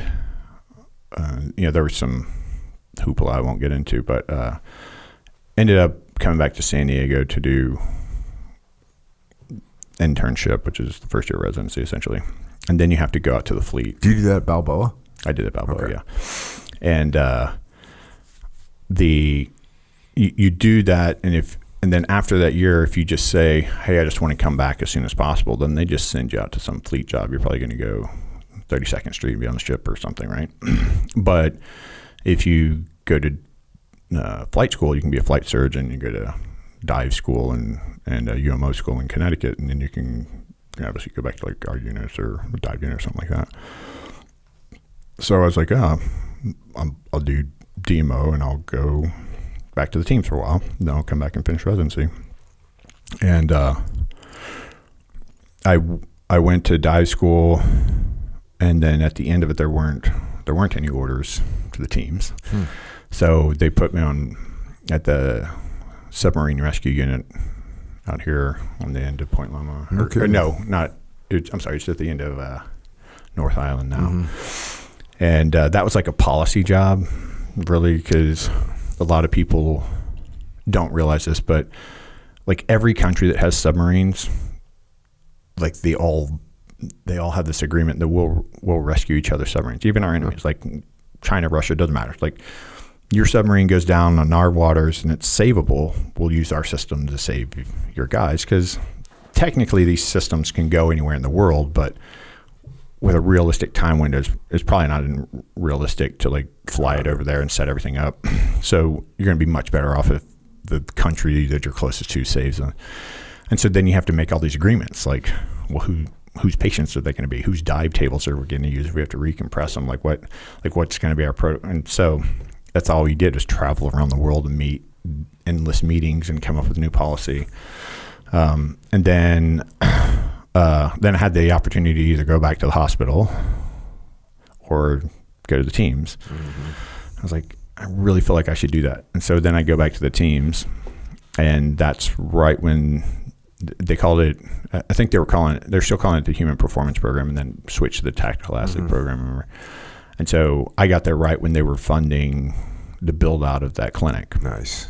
And of course, I was a perfect fit for that. It's a freaking PT clinic. Like, duh. Like I did this all through college. Like I know what I'm doing. So, and then and it was a great time. Like I got to be there when we hired everybody. Like when we hired the first athletic trainer, the first PT, the first nutritionist, the first strength and conditioning coach. Like, which is crazy to think about. Everything that you're just saying is the first. Yeah, because in 2009, we didn't have any of this stuff. Yeah, like it was just like your PT was whatever your CO or whatever your XO was into. So if your XO liked to run and swim, guess what you were doing for PT? Like run, swim, or swim, run. Or and run, if you got injured, it was like like you dealt with it, like figured out whatever your corpsman could do for you, because you weren't going to drive across the bridge and go to rehab at freaking Balboa. Yeah, and even if you do that, what are they rehabbing a sailor at Balboa for? They're rehabbing him to like get out of the Navy with a medical retirement or whatever. That's what they're rehabbing him for. In the teams, the guys want to go back to work. Right. Like, I'm hurt. You make me better now. I've got to go to Nyland in 2 weeks. Make me better right now. Right. And that's the other thing. You're traveling so much. Like, how much rehab do you really have? Unless you're going to get pulled out of your platoon, but you might as well die before you do that. Like, just let your arm fall off. Like, maybe you'll still be able to make it. That happened with Stump. So Stump came over and saw me when he was getting out. And he's like, I didn't even know him. I knew who he was. And he comes over and he's like, hey, I'm getting out in like 2 days, and everybody keeps telling me you should look at my record. So here it is. So he gives me his record. It's like paper thin, and I open it, and his discharge physical is like good to go. Everything's good. I'm sitting there. I'm like, didn't you get shot? And he's like, yeah. I'm like, none of that's in here. He's like, does that matter? I'm like, yeah, that matters. Like, I said, regardless of how you feel now, if you start having some serious problems and you need surgery, revision, like big care, like that's, what if, what if? And so he's like, oh, okay. And so then I check into it. I'm like, dude, you're gonna have to stand there. And he was pissed, man. Oh, sure he was. And he ended up. I just saw him recently, and I was like, "So you still pissed at me about that?" He's like, "No, best thing ever." How much longer did he have to stay? I think he ended up in another year. Damn. Because he had to go through a med board. Oh, for sure. Yeah, but I mean, there was nothing in there. There's nothing in his record. That's just it was typical literally just like signed off, like good. Like I said, see medical record. Like I said when I was telling you, like, what's your answer to the question? It's like, fine. Yep. How's your shoulders? Fine. Knees fine. Neck fine. Yep. I got surgery. Yep. It's fine now. Yeah. Like, everything is just fine. Can I get out of here now? Yeah. I want to leave. Yeah. Like you were saying at the beginning, nobody wants to see the doctor, but more to the point, nobody trusts the doctor, right? Because that's the guy who can put you on the bench. What's the worst thing you do to a team guy? Pull him out of his platoon. I give you something that's disqualifying. I say, oh, you have a problem. You need meds. You're disqualified. You can't take any real medication in the teams. And, interestingly, because of that nuance, that's why I ended up learning everything that I learned as a SEAL teams and doing what I do now. I mean, less than 1% of what I do now has anything to do with what I learned in medical school or residency or anything. Like, it's all outside. I was talking to a guy that was, it was Jason. I think it was Jason. But, he'd come from where? The baseball or football? Where did he come from? Yeah. Jocko was baseball. Yeah. And maybe it wasn't him. I was talking to somebody that was football. And he said something like, he worked at Bud's Medical. And at Bud's Medical, he said he would see like whatever the number was, 40 cases of patellofemoral syndrome a week. Yeah. And he said when he was with the NFL, he saw like 2 cases. Right. And it was like that for every injury. Like shin splints, if you're at Bud's Medical, you see 50 cases a week of shin splints. And you just go down the list of shoulder injury, this. And so the team's the same way. Like, shoulder injury, knee injury. Like, you're just going to see so many of it. You get so good at it. Right. That it's like an environment where you're just going to learn so much. So you were in this critical role as this thing kind of stood up where the teams started taking the health of the SEAL more like as serious as we could possibly take it. Yeah, and doing proactive stuff too, right? So what does being in the teams do to a dude? Well, so this is how it all got started, right? We built that facility. We hired all these great people, like you said, pulled people from pro teams, from Olympic Training Center, for like top-notch, top-tier colleges and stuff. So we have all these brilliant people that are great at their job. Now I'm the dumbest guy there, right? Because like I'm just a guy who worked in the Sports Medicine Center when I was in college, and like I don't really know any of this stuff. So what does the Navy do when you're the dumbest guy? They put you in charge, right? So like, well, now you're going to supervise all these people. And so like I now have this supervisory position in the rehab facility. And so as you know, like my office was in between those two sides of it. And so guys would be over there doing rehab. And I had been a SEAL recently enough to where there's still a ton of guys in there that I went through training with and that I deployed with. And so I had a good enough reputation. The guys trusted me and they come and shut the door and like, hey, let me tell you what's really going on with me, right? Because like you said, fine. Like, fine. Everything's good. Everything's like, they'll put rigorous tape over a bullet hole if they had to. Just like, I don't want to get put on the bench. I don't trust this dude. And so they came in. I can't remember who the first guy was at this point, but he comes in. It's like, what's really going on with me? And he's talking about, he can't remember anything, right? Like he comes in a room, forgets why he's there, leaves. Oh, remember, come back, forget. Leaves his house 5-6 times in the morning, get in his car, back out. Oh, forgot my badge. And go in. Oh, forgot this, forgot that.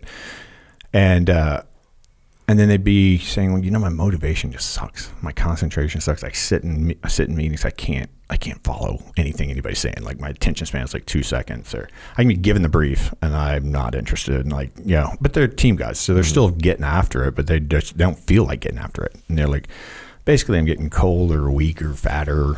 They're following the nutrition advice. They're following the strength and conditioning advice. They're doing everything exactly how they should do it. And they're getting weaker. They're getting fatter. They're getting slower. They're getting moody. Sex drives down. Sexual performance is down, right? And it's really all performance issues, right? So I'm not as fast. I'm not as strong. I'm not. And then they'd be like, well, but maybe I'm just getting old. And I'm like, yeah, man, you're 34. Like, it's over for you, right? You're screwed. You might as well just go sex start your SIG right now, man. And so I honestly didn't have the slightest idea. First guy comes to my office and tells me this. I'm like, I'm bewildered. Mm-hmm. I don't know. So I'm like, I'm going to do a bunch of labs. And it's first important to preface this with, when I first got there, the department was actually a PA. So a physician's assistant was supervising the physician, and he'd been in the Naval. He's a former team guy.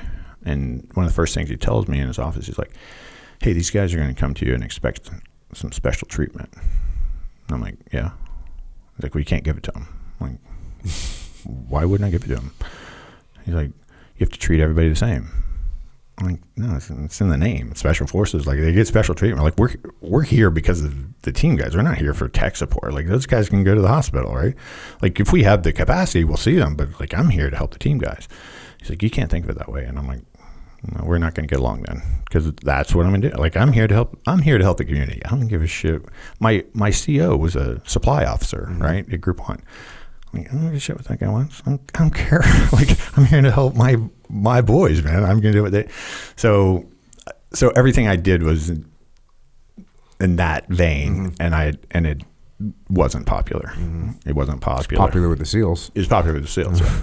So they came in and they tell me this story about all this stuff, and nothing they're saying is, and this is just like repeat one guy a day, one guy a week. Well, you know how guys. It goes. It's like word of mouth. So it's like one and then one and one and then two and then four and I'd say 3 months after the first guy came in, I'd probably seen 100 guys, mm-hmm. right? And I could have told them their story, but I'd listen. I'd take notes and listen, let them tell it, and they all told me the same thing. They've since done some research, and they're now calling this operator syndrome. I was calling it the SEAL syndrome. Mm-hmm. And the syndrome basically means, here's all the symptoms, we don't know why. And so it's a syndrome, right? And so I'm just like, well, I'll just test a bunch of labs and see. Like, I don't know. I was doing 98 blood markers. So they're going to the hospital, giving like 17 vials of blood. And then again, everything that should be high was low, and everything that should be low was high. Like, their anabolic behavior was super low, catabolic stuff really high, their inflammation really high, oxidation really high, insulin sensitivity even nowhere near what you would expect it to be on a guy this fit and this in shape and this eating this way. And I didn't have the slightest idea. I'm just like, I don't know. And then, I don't know, maybe 50 or 60 guys into it, somebody said to me, he takes Ambien every night. Mm. And I thought, a lot of guys seem to say that. Yeah, a lot of guys. So I put him. I remember, like, one of the few days I was in khakis, like, somebody you just remember, she's super clear, like, way I was sitting at my desk, and like, remember putting this note in the margin. And then after he left, I kept shadow files because none of the team guys wanted this stuff in their record. So I'm like, I'm just keep a shadow file. I give it to you when you leave, or when I leave. You do what you want to with it. So I checked through my shadow files. Every single guy who'd been in my office was on Ambien, 100% of them. And I was like, I wonder if that could be it. Now, I took pharmacology in medical school, so I knew how Ambien worked, but I didn't know enough of, like, I knew it acts like GABA, right? GABA is a neuropeptide, and like, if you heard of gabapentin, you give it for nerve pain because it slows down nerve function, essentially, right? Okay. And I'm like, but I don't know enough about sleep. to know why that's significant, what GABA does in sleep. I don't know. I didn't have a single class on sleep in medical school. And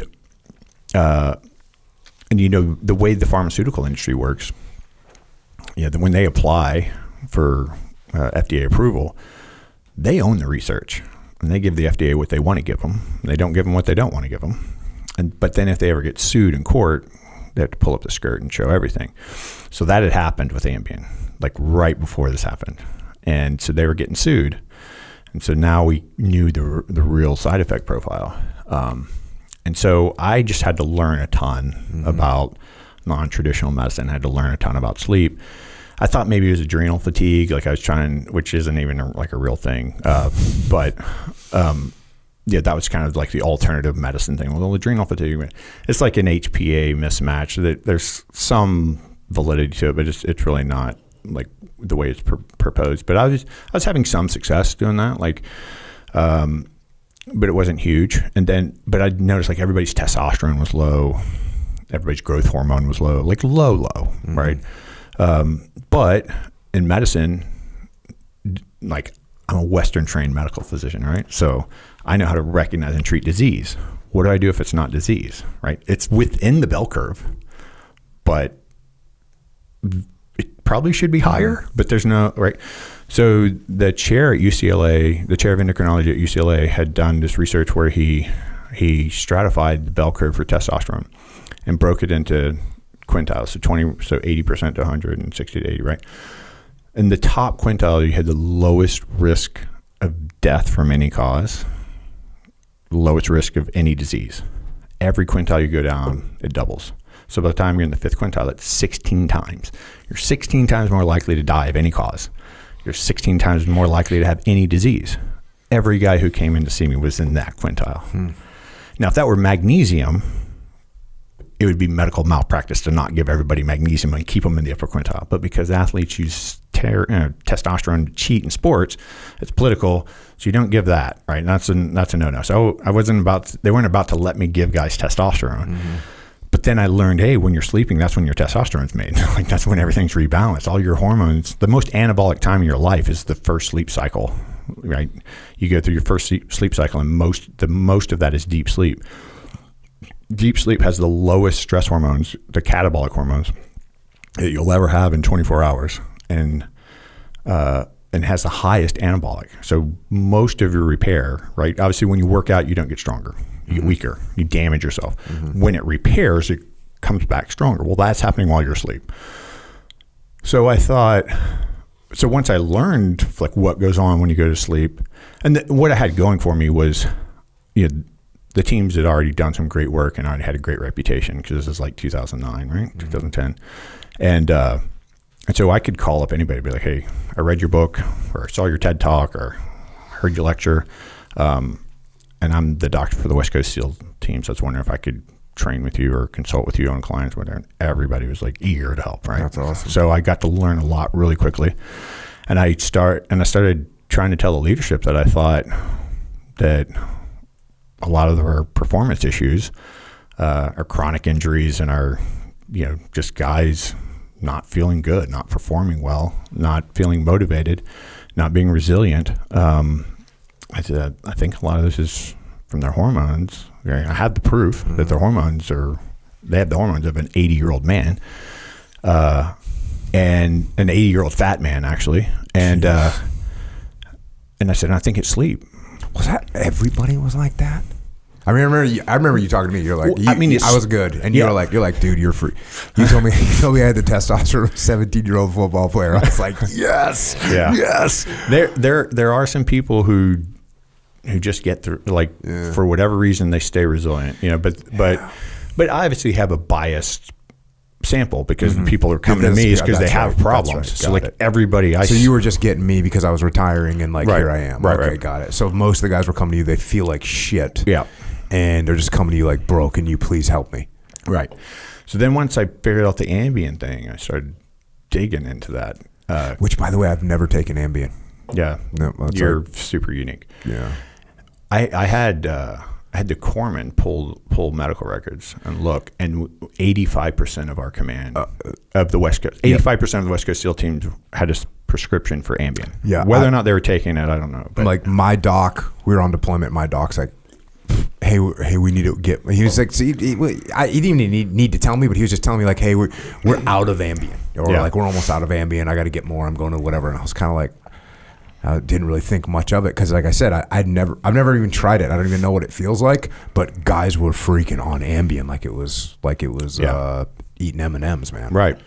And so, what is it? Does it jack up your? Yeah. So they thought. So the way they used to get people to sleep was with benzos like Valium, right? And turns out if you overdose on those, you quit breathing and you die.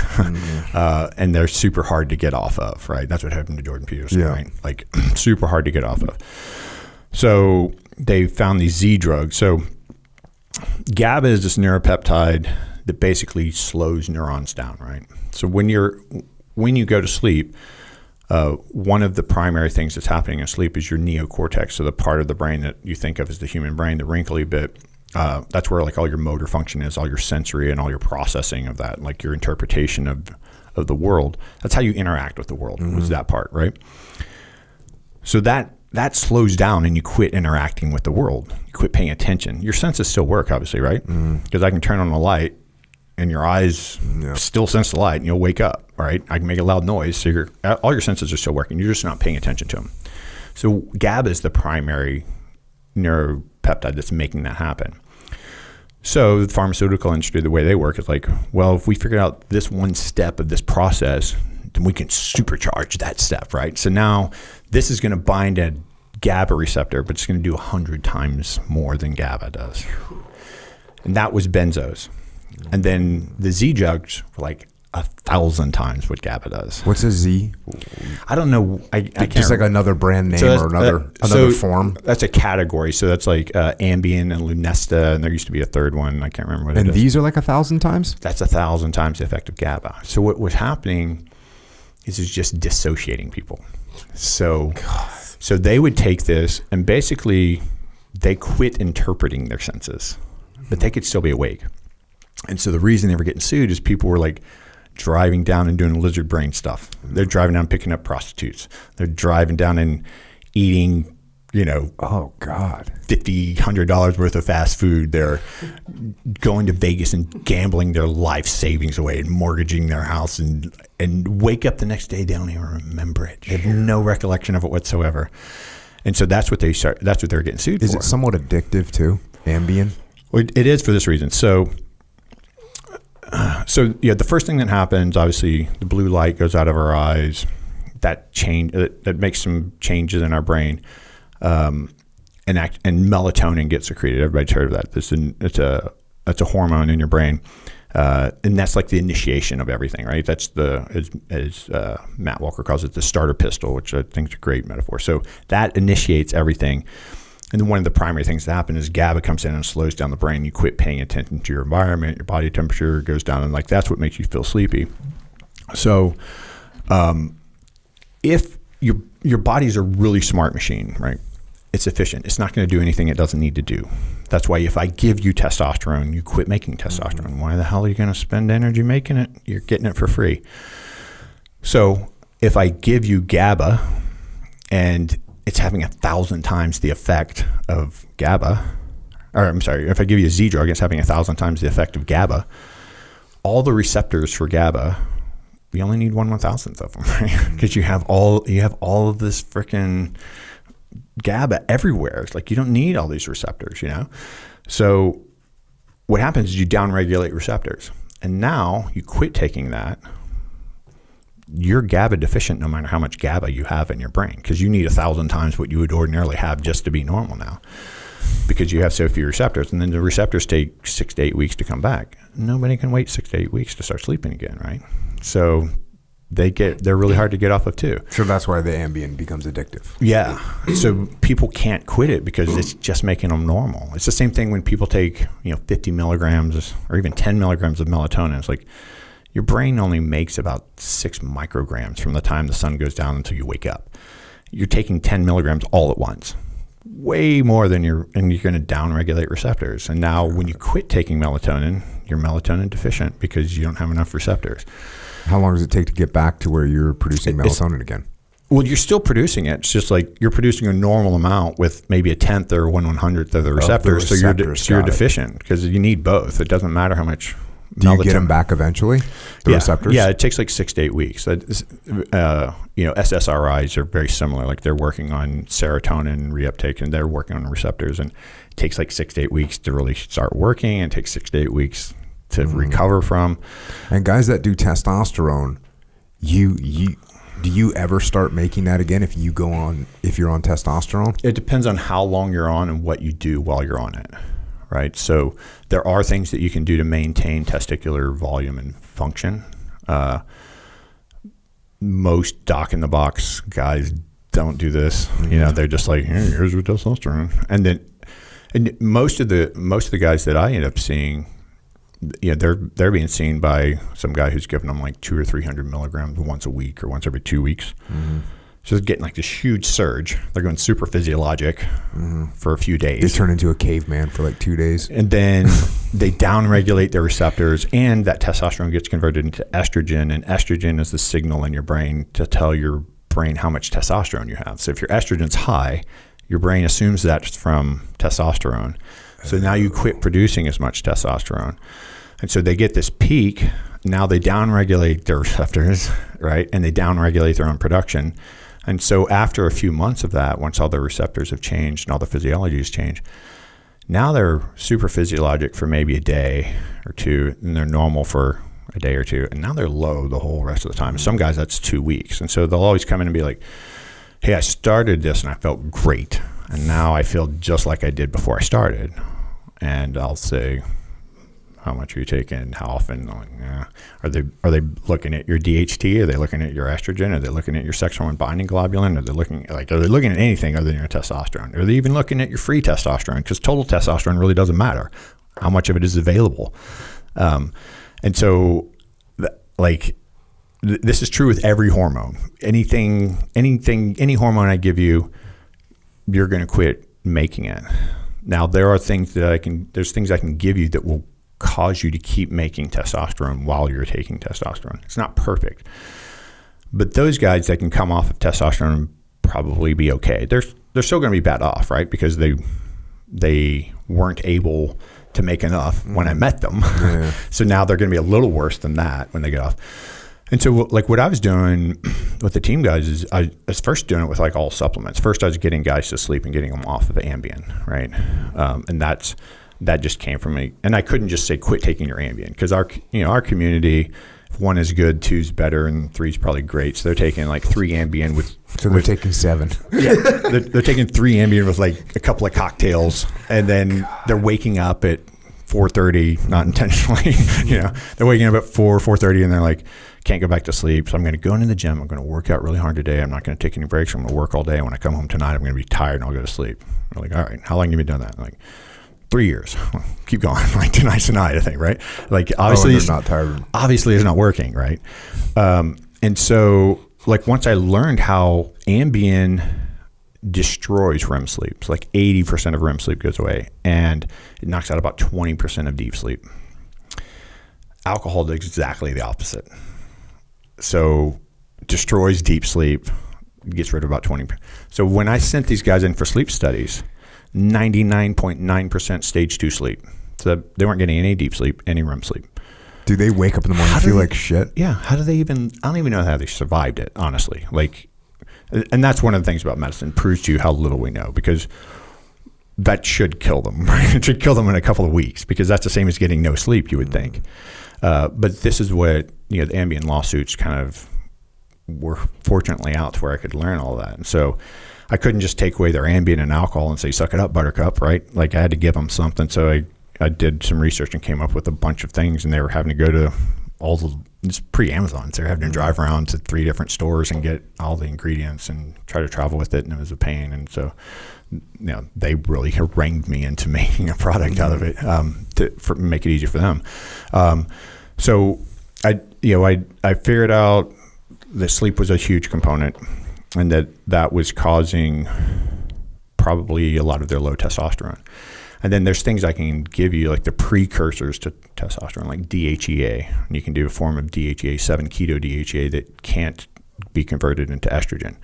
So that's good, right? I can give you zinc citrate, which will decrease the amount of estrogen you make from your testosterone. And then some guys I was giving a pharmaceutical called a Remedex, and that blocks estrogen conversion too. It's called an aromatase inhibitor. And so just with like DHEA, pregnenolone, which is another precursor to the testosterone pathway, and some zinc or Remedex, and getting guys to sleep, guys were quadrupling their testosterone levels over 6 months, 46 months, right? One of the CEOs out there, he got like, in the couple of years I was treating him, he had like 3 PRs, like weightlifting and running and like something else, and like in his 40s. Like, this is the best he's ever been in his life, because he's been broken down. Like our community has some of that just because of the chaotic sleep anyway, right? Just because, well, tonight you're working, and then tomorrow you're working too, and then now we're going to travel, and we're going to go over here, we're going to do this, and so you sleep when you can, obviously, right? And so it's chaotic, and if you aren't aligned with your circadian rhythm, sleep is nowhere near as valuable. And so I got guys sleeping, and they had huge performance gains. There are a few older guys that I couldn't get them to make enough testosterone to be in that upper quintile. So I think when they like shut me down and had me under investigation for a while, and like I essentially sacrificed my career for there was no way I was getting any kind of Navy residency or anything, because I was just in trouble all the time with BUMED or the hospital or Warcom, whatever. Like everybody's, and even like what were they mad about? That I was practicing outside of my scope. That I was I was giving people what's called Myers cocktails when I thought that it was adrenal fatigue. It's IV vitamins. Apparently, I'm not allowed to do that as a doctor, and I got in a lot of trouble for that. The Remedex, ignorant doctors will say it's a cancer drug. Why are you giving somebody a cancer drug? Like, it's not a cancer drug, you moron. I mean, you give it to women with breast cancer because their breast cancer is estrogen sensitive, and you want them to make less estrogen. It has nothing to do with cancer. Like, you just don't want them to have estrogen. It's an estrogen blocker. That's all it is. So yeah, I just, like everything I did, and all it takes, because I was a junior doctor, right? Like, all it takes is for somebody senior to me anywhere in the medical chain to be like, he's doing what? Why is he doing that? Like, no, we can't allow that. And so then they call Warcom and complain that this rogue doctor is doing all this crazy voodoo stuff. And that's what it's called, like voodoo. Mm-hmm. And when I told the leadership, Andrew was Krongard, Alex Krongard. He was the Commodore at the time, and he was super receptive. He's smart, educated on all this stuff. But everybody else, like, literally laughed me out of their office, going, "You gotta be kidding me. Their testosterone's low because they aren't sleeping?" Right, doc. Like, you got some problems. And but then started getting results, and people started performing better, and word of mouth spread, and then they started having me lecture at the pre and post retreats. And then that's when I was sharing the stage with like Rob Wolf and Wellborn and Kresser and like all those guys. And then they started inviting me on podcasts and inviting me to other symposiums and stuff. And like, that's kind of where my career went, because of what I was doing with our guys. So what year did you end up getting out of the Navy? January 13. So you retired from the Navy of January 13. I didn't retire, but I got out, 19 years. Are you serious? Yeah. Bro. But medical school is like the academy, so it only counts retro, so you have to do 24 years to retire. So I would have had to stay in 5 more years. Okay. Well, and there was nowhere for me to go. I mean, I was going to end up in Antarctica or something. I'd burned a lot of bridges to do what I did. Yeah. So then what'd you do when you punched out? So you kind of had. I went and worked at the concierge practice in Point Loma with the doctor who talked me into becoming a doctor, and then he wanted me to succeed him in that practice and take it over. And it was exactly what I thought I wanted, you know. And I was already doing some private consulting. Like people heard me on podcasts and be like, "Hey, I want to work with you." And so it's sort of telemedicine, like Zoom stuff, Skype in those days, I guess. So I was doing some of that, and then, but of course, when I left, I created like this vacuum because the next guy who came to the teams was just like a doctor, or like a regular doctor. He was just biding his time. Did you try and do like a turnover of what you had learned with him? Yeah, but he was like, I want to stay in the Navy. Yeah, after seeing what happened to me, there wasn't anybody who's going to be interested in doing what I'd done. Has the world caught up with these protocols yet? Yeah, like I'd say maybe 4 or 5 years after I got out, like SOCOM hired me to come and lecture there and like lecture all their medical staff, and like DAMNEC hired me to come in, do a lecture and teach all their medical staff, and I consult on all those guys on a fairly regular basis still.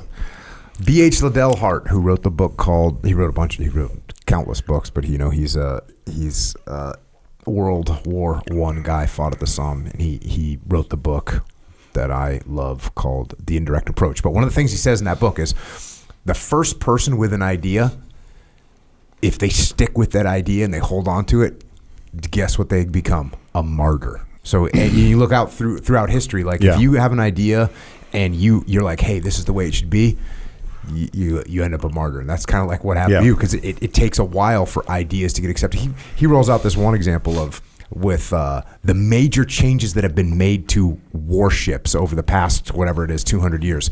Every major change that came, like no one accepted it until like somebody got martyred, and then, you know, like going from from sail to like steam. You know, those first guys were like, "Oh, you an idiot? What are you going to do when you're out at sea and there's no coal? You're an idiot. Yeah. Like, we can sail forever." And sure enough, these guys get fired, and then the next guy says, "You know, we should make the hulls out of metal instead of wood." "What are you, an idiot? How are you going to repair those things? Metal's heavier than water." Like all those things, and that's what happens. So if you're the first person to roll out, if you're not careful, now you can be careful and you can get it done in a more, this is what he talks about, a more indirect manner. So if you had said, all right, I'm going to be like super strategic and I'm going to run this up the chain, it would have taken longer. You had to tell a bunch of guys, like, can't do anything for you now. You know, it would have taken you 7 years or whatever. Right. So I'm not saying it would have been, it's just that indirect approach is the only way to, well, not the only way, but it's probably the only way to avoid becoming a martyr.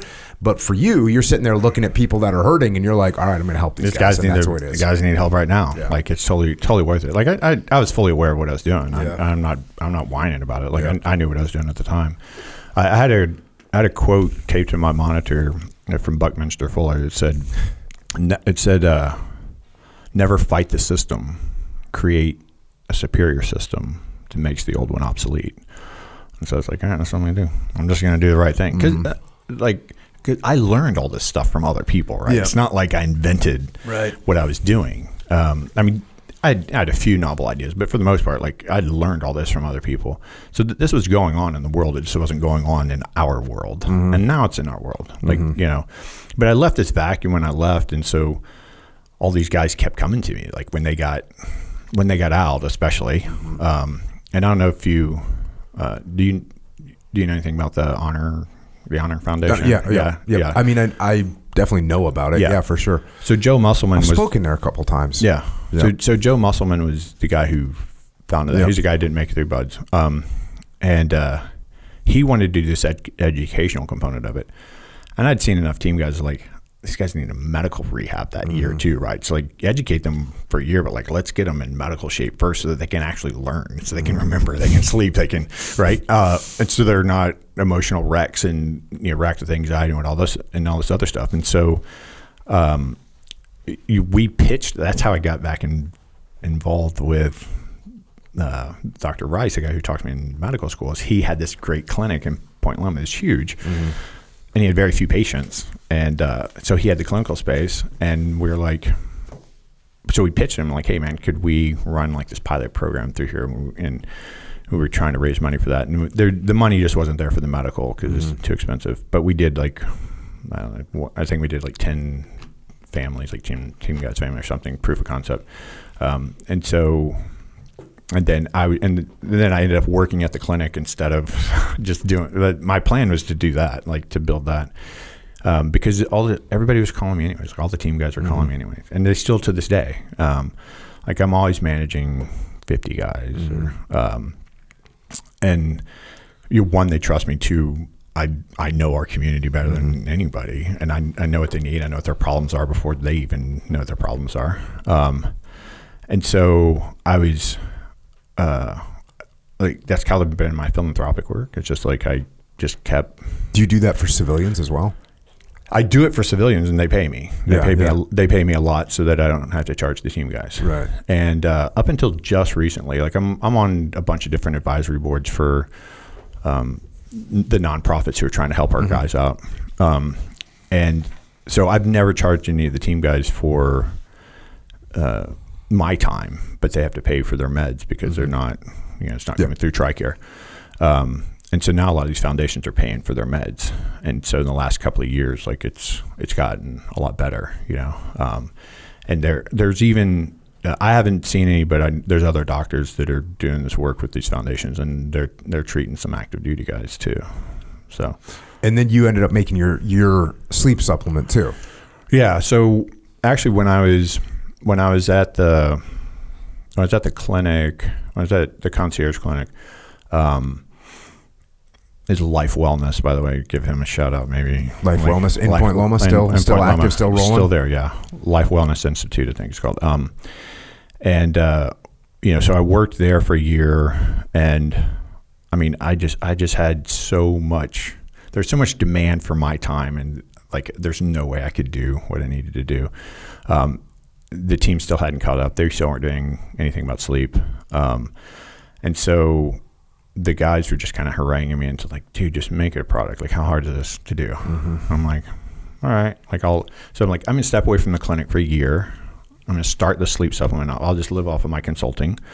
And I think I was doing an hourly rate back then. I do like annual programs now, but I said, I'll just live off of my consulting. I'll start this thing up and I'm go back. And so your consulting is this medical consulting for individual humans? Is that what it is? Yeah. Okay. So, I mean, I do some organizational stuff. Like they'll whatever, law enforcement or professional sports teams, whatever, they'll hire me to lecture and kind of help them design a program.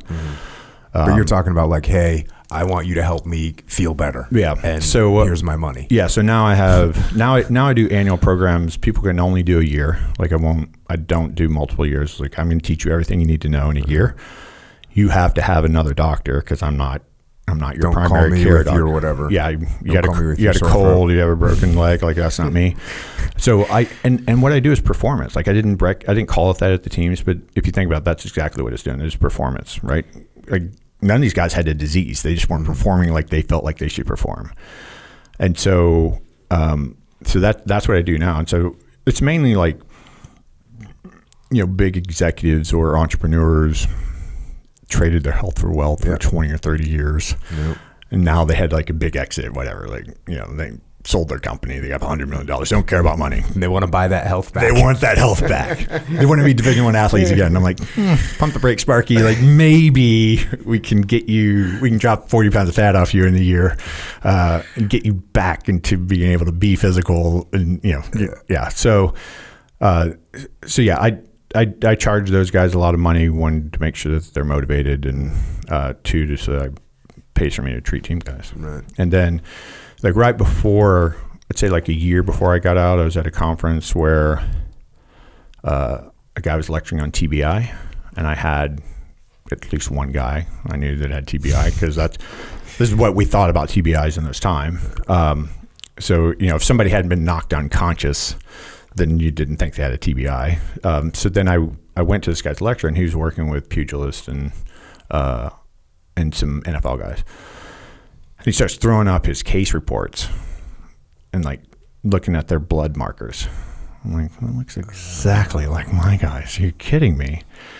So then I started doing my own research. And in 2009, there was a JAMA article written, and it was done between Cambridge and Harvard, thousands of people. And they had these imaging called DTIs, and it's like so I don't know, the resolution is so clear they can see a single neuronal tract breaking. Bang. And they call that a minor TBI. So they're like, what's the threshold? It turns out it's 1.09 Gs.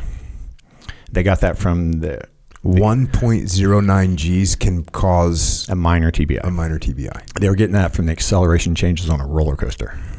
And I'm like, I wonder how much our stuff is. So I started investigating, like, and the stuff we've tested, like we haven't tested everything, obviously, but they're like Damnick's fast boats.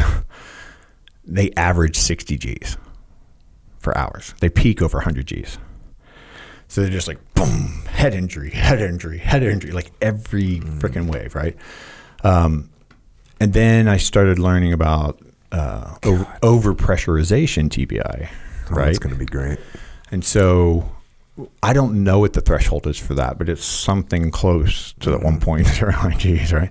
Well, if you're in a concrete room with 3 M4s, like every round that comes out is 30 Gs. If you're shooting a Carl Gustav, the shooter gets 200 Gs. The spotter gets like 300 Gs. Hard parachute openings are 2 to 3 Gs. Being in the back of a Humvee with a 50 cal going is like 60 Gs with every round. So I'm like, well, I don't have a guy who doesn't have thousands of TBIs, and this has now been proven. And if you know Frank Larkin, his son suicided, horrible. And he had his brain analyzed. And so when you look at, if you look at fighters and you look at NFL guys, they have the CT, right? You've heard of that, and it's like specific regions of the brain that shows some specific abnormalities. What happens in the overpressurization is like that pressure wave goes through your skull, right? It goes right through your skull. And then they have it on photography now, like I guess it's a lot of frames per second, or so 60 frames per second or something. Now you can slow that down and get really resolute with it. So as the wave comes by, it's just like any other wave. It's moving. It's having impact on the material it's going through. Well, the different densities move at different rates. So the lining of your brain, the dura, that moves at a different rate than the vasculature, and that moves at a different rate than the white matter, and that moves at a different rate than the gray matter, and that moves at a different rate than the little vesicles that hold the cerebral spinal fluid. So just put it in a blender. So you just shear everything. And when you do autopsies on our guys who suicided, their entire brain is covered with these tau proteins, like these markers for damage at every interface. So where the vasculature meets the brain, where the dura meets the brain, where the white matter meets the gray matter, where the gray matter meets the cerebral spinal fluid, the entire brain. And we don't know what to do about that. Now there's peptides out that we know help. That's going to be the next frontier of medicine, I believe. And that's where I'm spending a lot of my time with our guys now. Hyperbarics helps for sure. Hormones obviously help. So, that's what our guys need, but it needs to be done proactively, because you think about it, like over time, the equipment just keeps getting more and more dynamic. The people inside the equipment are the same, right? We're the fragile bit now. And there's got to be it's different for different people. I always bring up George Foreman and Muhammad Ali. Like George Foreman right now, he's up there, he's totally good to go. Right. And I've known a lot of fighters, and some fighters are just like, they're fine. Right. And some guys are not, clearly. And it's the same thing with football. Like you meet guys that played football their whole life, and then they went out and they're doing totally normal things, and other guys get totally messed up from football. So there's got to be some genetic component to it as well, right? Yeah, there's genetic variation to everything, right? So, and I don't know why anybody's surprised by this, right? It's like, we'd like to say that all men are created equal. It's not true. This is like not true. Every people aren't equal, and some people have aptitudes that other people don't have. It's like this misnomer of the super sleeper, right? If you have this gene combination, then you don't need as much sleep. That's not true. what's true is that you don't suffer as much as most people when you don't sleep, right? When you short sleep, you don't have the same problems as the average Joe. Now there's somebody on the other side of that spectrum too, that you take a few hours of sleep away and they're completely incapacitated. These are people who don't make it through Hell Week. These are people who don't make it into our community. People always talk about my sleep, and the genetic component I talk about, because like my oldest daughter, I would be going to bed at 11 o'clock at night when she was in high school, and she'd be up studying. Yeah. And I'd wake up at 4:30 in the morning, and she'd be up studying. And so she was just kind of like me, right? She didn't need a ton of sleep. My wife, like, this girl's going to bed. You know, I mean, she's going to bed, and like she'll be up later. Right. My middle daughter, if there's not an emergency going on, she's gonna get out of bed when she feels like it. Like there's not major emergency going on. My son's kind of like he can deal without sleep pretty well, and then my youngest daughter is like my wife. So it seems to me like, and we all live in the same house, and there's like half of us get up early and are going to do something. The other half are still in bed, and that's the way it is every day. And it's not because I treated them any differently. Yeah. I wanted them all to get up early, and some of them just, it's not part of their gig. Right. It's not part of my wife's gig either. People say to me, like, how do you get up in the morning, like, without waking up your wife? My wife ain't waking up unless I start firing weapons in the bedroom. Like, I'm good to go. That girl she's out, and she's in her own little la-la land, which is awesome. So it seems like there is some level of genetic component to it where, and, this even happened in the teams. Like, I definitely 100%, like, I wouldn't need to sleep with at all. And guys would be like, hey, I need to go down. And I'd be like, cool, yeah, go to sleep. And I could go for a really long time without, on very little sleep. And I've always been like that. Right. And so there's got to be some level of like, and I'm not claiming to be like, oh, I have some genetic gift, but there's something where it's like, oh, I can get by with a little bit less, We can test your genetics and see if you're one of the super sleepers. I wouldn't be surprised if I was, and I wouldn't be surprised if I wasn't. I mean, it's super rare. It's like everybody wants to put themselves in that category, and we're like, well, I'm just right. And I'm not saying that. I'm not saying this as you, but well, I just kind of did that, so I guess I'm guilty. But I actually don't think I really am. Yeah, I don't think I really am. I think I think I think the odds of being that is something like being struck by lightning while being attacked by a shark, right? Like, I mean, it's super rare. But I go to sleep. But think about it like anything else. Like, how much do you suffer from a ruck? Like, you're going to go do a, whatever, 10, 20-mile ruck. Like, how much are you going to suffer? Does everybody suffer the same? Yeah. No. Yep. Right? How much weight can you lift? The same as everybody else? Like, if you train the same, like, if you, like, how fast can you read? How much do you retain? Like, everybody's different in everything. How much sleep do people need? 8 hours. So, like, if I go to sleep, I can't sleep 8 hours. Like, I will not sleep 8 hours. And not because of How anything. much do you sleep? I go to bed at 10:30, wake up at 4:30. Like, that's kind of normal. 7 hours. Yeah. 6 hours. 6 hours. 6 hours. 6 hours, yeah. And sometimes I go to bed at 10, there's 6.5 hours. But, if I'm, it's hard for me to sleep. Like, I'll be in some situation where, whatever, my wife and I go stay somewhere, whatever. And there's, no, what is it? There's nothing to do, right? We're on vacation, for lack of a better word. Echo Charles. We're cruising. Yeah. We're cruising. Yeah. And like, I'll go to bed, and it's so annoying because, like then I'm awake. We're in some random place, and my wife's going to sleep for 4 more hours right now. Right. And I'm like walking around in circles doing burpees in my room. Yeah. So, yeah.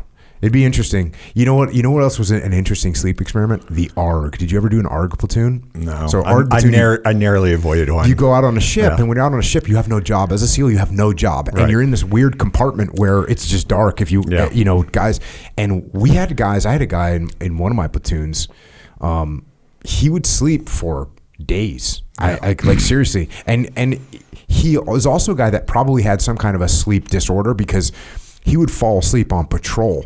Like we'd be patrolling and, take a 10-minute break, patrol for 50 minutes, break for 10, patrol for 50 minutes, break for 10. We'd be doing a hump across the desert. We'd sit down. Was he an older guy? No. He lives in Texas. I'll introduce you to him. But we'd like take a break, and you're like freaking sore. You're humping through the desert. You're thirsty, and all of 3 minutes into the break, you'd hear like, and he'd be snoring. He'd be like, Yeah. But he would had go this on guy. the ship. He would go on the ship. Sometimes he slept for like actual like 18 hours, you know, and then he'd get up looking all groggy. And so on the ship, you could sleep as much as you possibly could want. I mean, there's nothing to do. Like sub-ops are the same way. Yeah, sub-ops same way. Even if you're the most like highly disciplined person and you're trying to complete your degree and you're learning to play guitar and you're working out, you still have like an extra 17 hours to do nothing. Yeah. So, but even on the ARG, it was like I could sleep, but I didn't really think about sleep too much, but I'd go to sleep and then just wake up like, okay, well, I'm going to do whatever. Something. Yeah, I mean, there's several genes for that. I wouldn't be surprised if you have some of them. I'm a guy who can get away with without much sleep as well. It's not as true now. It's not as true now. Like the older you get, the harder it is. Bro, my freaking old neighbor, Vietnam dude. This dude, like, I'd wake up in the morning, he'd be sitting out on his porch. Yeah. He's like, I don't sleep. I don't need to sleep. I'm watching The Neighborhood. He'd tell me. I'd be like, right on, man. Yeah. Yeah. I mean, there's variation. Like when I was in, I mean, obviously the whole time I was in college, and the whole time I was in medical school, like I said, I'm married, I have kids, you know, and like I'm coming home from medical school, I'm like making dinner for my kids, you know, giving them baths, reading them to sleep. Just like sleep deprivation. And I was sleeping 5 hours a night on a good night for 10 years. Now, though, part of it's age, but part of it's, and it wasn't until I figured this out for the team guys that I said, well, maybe I should apply this shit to myself, right? So I started sleeping more, and now I'm really bad at functioning without sleep. Like I got used to it, and I think you kind of, the thing about sleep, like one of the things that makes, and obviously I don't just do sleep, but sleep's a big component of what I do, just because it's the most important factor of your health. If I do my job, well, first of all, the sales pitch sucks because what is sleep good for? Everything. Like, what's the worst thing you can say in marketing? It's like, it fixes anything. Like you're better at everything when you sleep well. You're smarter, you're faster, you're stronger, you're smarter, you're better looking. Like everything's better. Lower stress hormones, higher anabolic hormones, better appetite regulation. Everything's better when you sleep. And so that's a terrible sales pitch. Now, the other thing is, like, if I do my job really well and you sleep amazingly well, you won't remember it at all. And I'm like, no, trust me, it was great for you. And like, you know, now at least you have wearables and you have people tracking their sleep and something. Like there's some, you know, there's something to make it a little easier for me in that respect. But there's no question that's the most important aspect of your life. And the other big problem with sleep is that the whole point of me going to sleep tonight is to repair everything that I did to myself today, right? Everything every fuel source I exhausted that needs to be replenished, or any damage I've done, that needs to be fixed. And then I need to store things and organize things and set hormone regulation for tomorrow. So I'm repairing from today and preparing for tomorrow. Well, it takes 8 hours to recover from 16 hours. Vast majority of the time, let's say 95% of the people on the planet are that way. 98% of the people maybe are that way. If I only sleep 6 hours instead of 8 hours, tomorrow still comes, right? If I didn't repair and prepare 100%, how do I do tomorrow, right? Where am I going to get the energy from? Well, I'm going to get that from stress hormones. That's going to increase, and stress hormones are catabolic. If you think about it, if I went to sleep and I could repair 100% and prepare 100% for tomorrow, I would never age. Right? I'd be exactly the same every day. I'd wake up exactly the same every day. There would be no aging involved. The fact that I can't is the reason I age. If I decide to cut away 25% of my sleep on purpose, I'm choosing to age 25% faster if I'm somebody who's capable of sleeping 8 hours, right? And like you said, like not everybody is. And some of that's learned, some of that's genetic. I might just be like habitually. Right. And like I had a 80, well, she was in her late 70s at the time, client, like probably 10 years ago. And she's like, I haven't slept more than 4 hours in 20 years. And I was like, that's not good for you. Yeah, that's not good for you. So I get her like just sleep hygiene and just my sleep supplement, no drugs, no hormones, just like nutritional supplements and sleep hygiene, ritual around sleep. Start sleeping 8 hours a night. as far as I know, she still is. I haven't talked to her in a few years. But And she feel better? She just feel like she's wasting 1/4 of her day. no, she so here this is true about everything I do. So everything performance based. So I get people to sleep, I get people to eat right, I get people to exercise right, I get people to control their stress, I get their hormones in order, I get their inflammation down with peptides, whatever. And they come to me and they're like, oh my God, I didn't realize how bad I was until I felt good.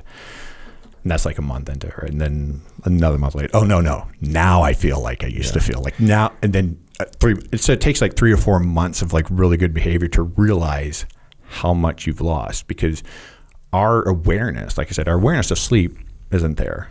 That's the whole idea of it, right? We're not paying attention to that. But our self-awareness of how impaired we are, just like a drunk person. The research has been done over and over again. I deprive you of this much sleep. I give you this many alcohol drinks. Your blood alcohol level is this. You haven't slept this much. Same thing, like correlates exactly. I just like, that's so hard for me to understand because it does plateau. Here's an example of this. So we do an event at Echelon Front called the Muster, and it's a big event. And when we first started doing it, I'll talk about the second one that we did was in New York City. It's, there's 900 people coming. There's all this stuff to get done. And so long story short, we behind the scenes, we weren't as squared away as we should have been. So we had a bunch of stuff to do, preparing these big briefs, these slides to get ready, and we had to do all this stuff. And so Leif, who's doing it with me, I think it was like 1:30 in the morning, and we're the event's the next day. It's 1:30 in the morning. We're signing 900 certificates of graduation. We're going to wake up at 3:30 to go do PT. So we're on stage.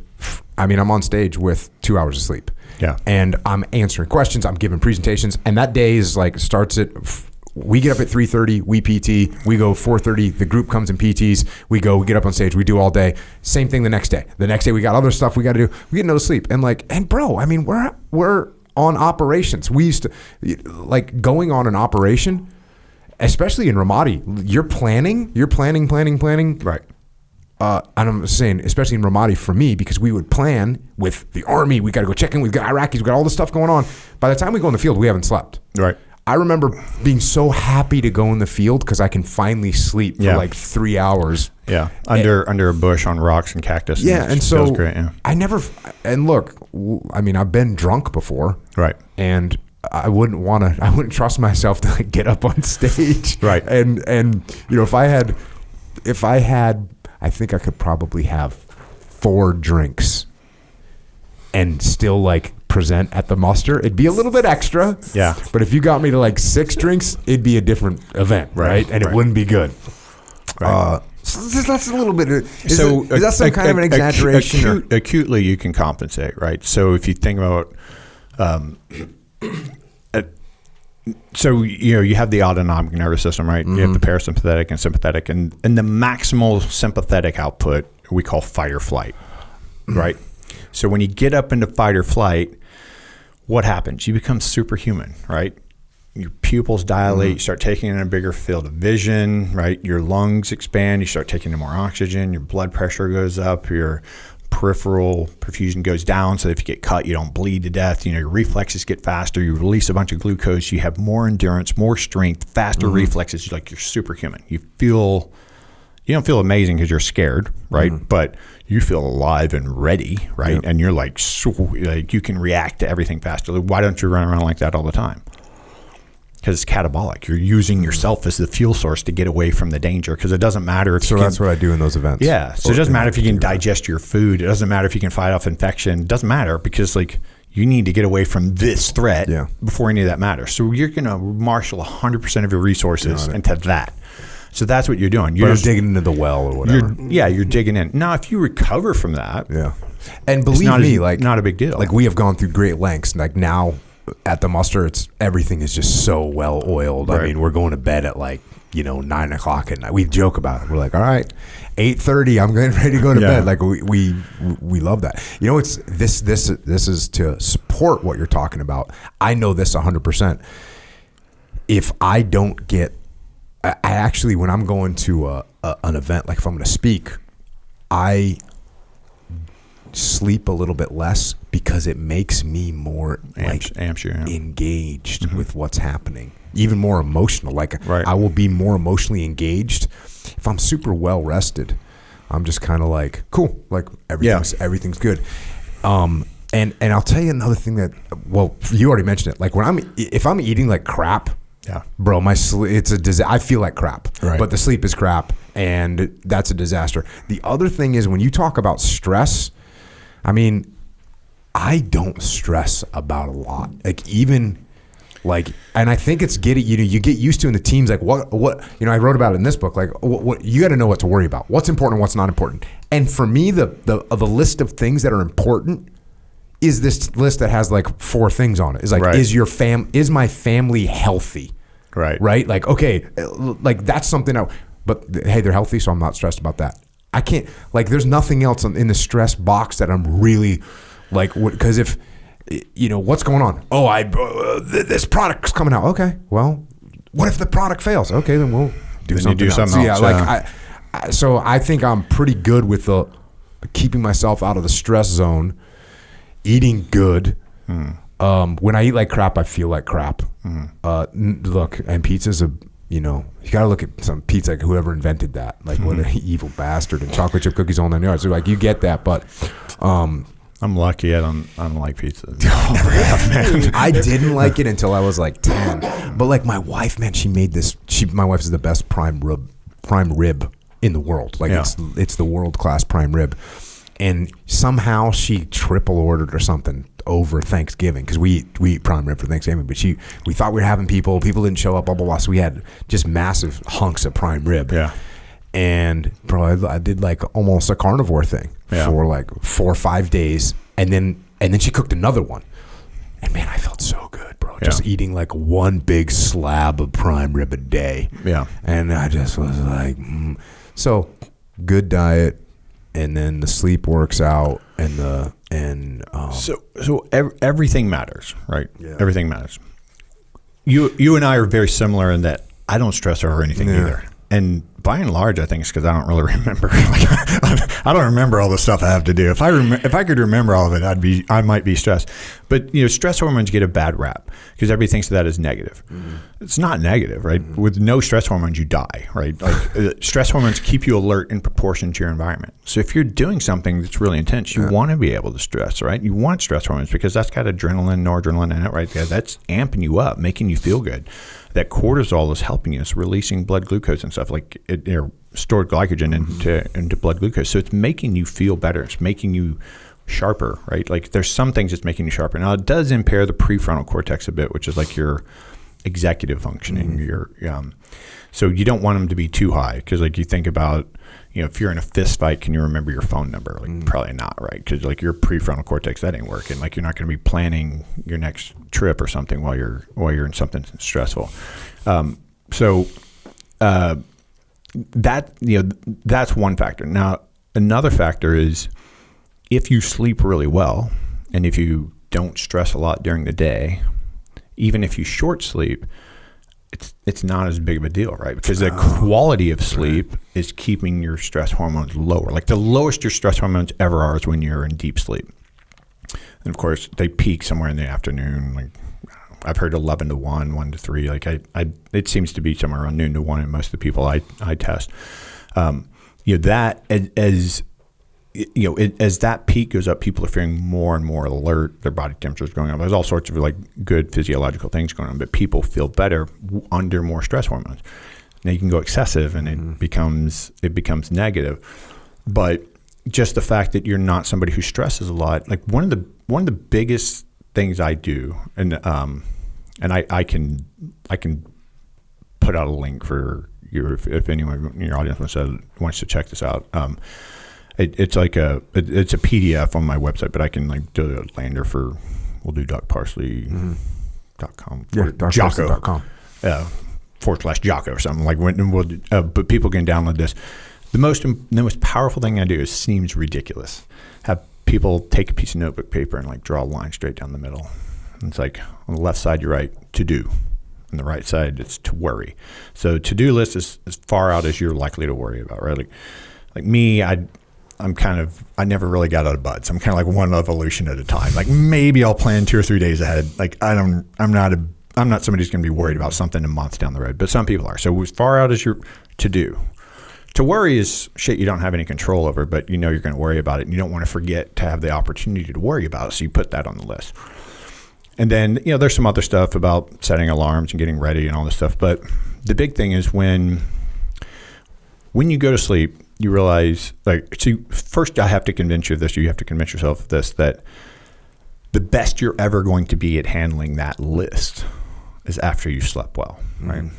Your exercise is good, your nutrition's good, you're controlling your daily stress. The best you're ever going to be is after you fully wake up, right? So maybe an hour after you wake up, after a good night's sleep. So there's no sense in thinking about anything on that list while you're asleep, right? Because you're interfering with your goal of being the best you tomorrow. So now from the time you go to bed till the time that alarm clock goes off in the morning, you don't ever know what time it is, because it doesn't matter. And you're going to lay in bed and you're going to meditate and breathe and relax if you're not asleep. And then you're going to sleep when you sleep. And if you wake up, you just lay there and meditate, breathe and relax, or whatever. If your alarm's not going to go off for 4 hours, you'll fall back asleep. If your alarm goes off 30 minutes later, all right, you got 7.5 hours of sleep and 30 minutes of meditation. Get after it, go, right?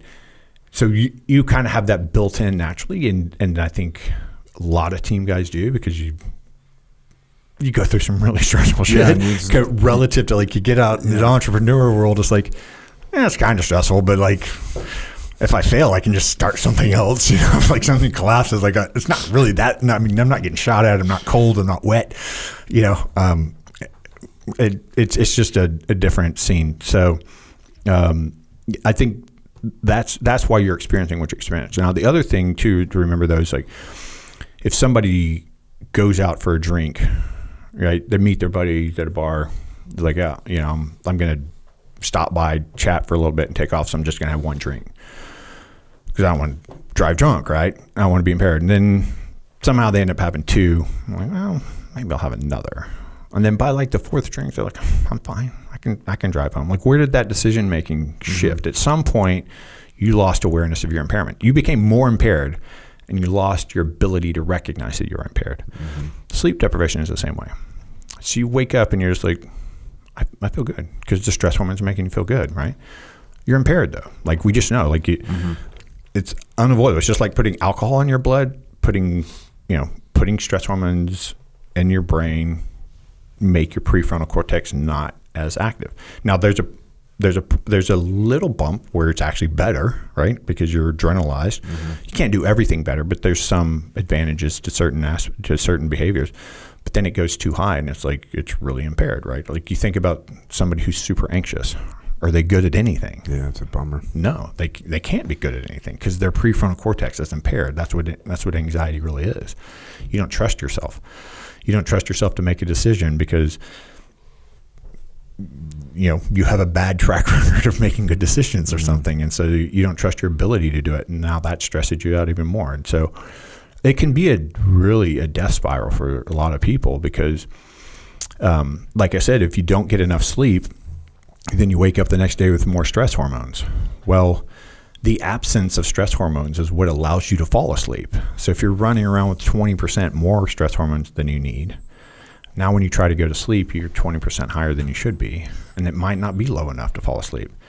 And the other thing is your stress hormones are what's waking you up in the morning. Right? Cortisol's waking you up. So if you're running 20% higher than you should be running, then your genetic background would have you running at, well, now you're going to wake up when you hit that same level that you maybe would have hit an hour later if you didn't have this excess stress hormones. Let's talk sleep protocol for optimal sleep protocol.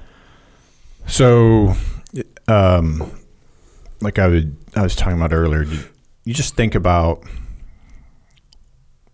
humans 200 years ago, right? Or maybe go back, say 1,000 years. Hunter-gatherers, right? We don't see well at night. We're crappy predators anyways, right? Without weapons, we're useless, right? We couldn't fight a raccoon, right? So we don't see well at night. The sun goes down, the blue light leaves our eyes. We have nerves in our eyes that sense blue light. They have nothing to do with vision. And then that triggers the changes in our brain, which leads to the melatonin being secreted. And the melatonin then changes a lot of things. But one of the big things that happens, increases this neuropeptide GABA, which slows down our brain. We quit interacting with the world as much, and our body temperature goes down because the sun went down, right? So it's dark, we can't see, we back up into a corner to be safe because we're prey 1,000 years ago. Like maybe we get in a cave, whatever, we make a fire, and now you really can't see, right? Can't see past the fire. So your world gets secluded, you're not interacting, you're not jumping around, you're not climbing, you're not lifting, you're not, right? Maybe telling some stories, whatever. And then about 3 hours after the sun goes down, you feel like sleeping, and you lay down and you sleep, and your body temperature keeps going down, your stress hormones keep going down. At some point, all that, starts coming back up. Your body temperature kind of hits a maximum low, and then it kind of fires a survival response, and you start building things back up, and your cortisol comes back up, and you wake up right around the time the sun's coming up.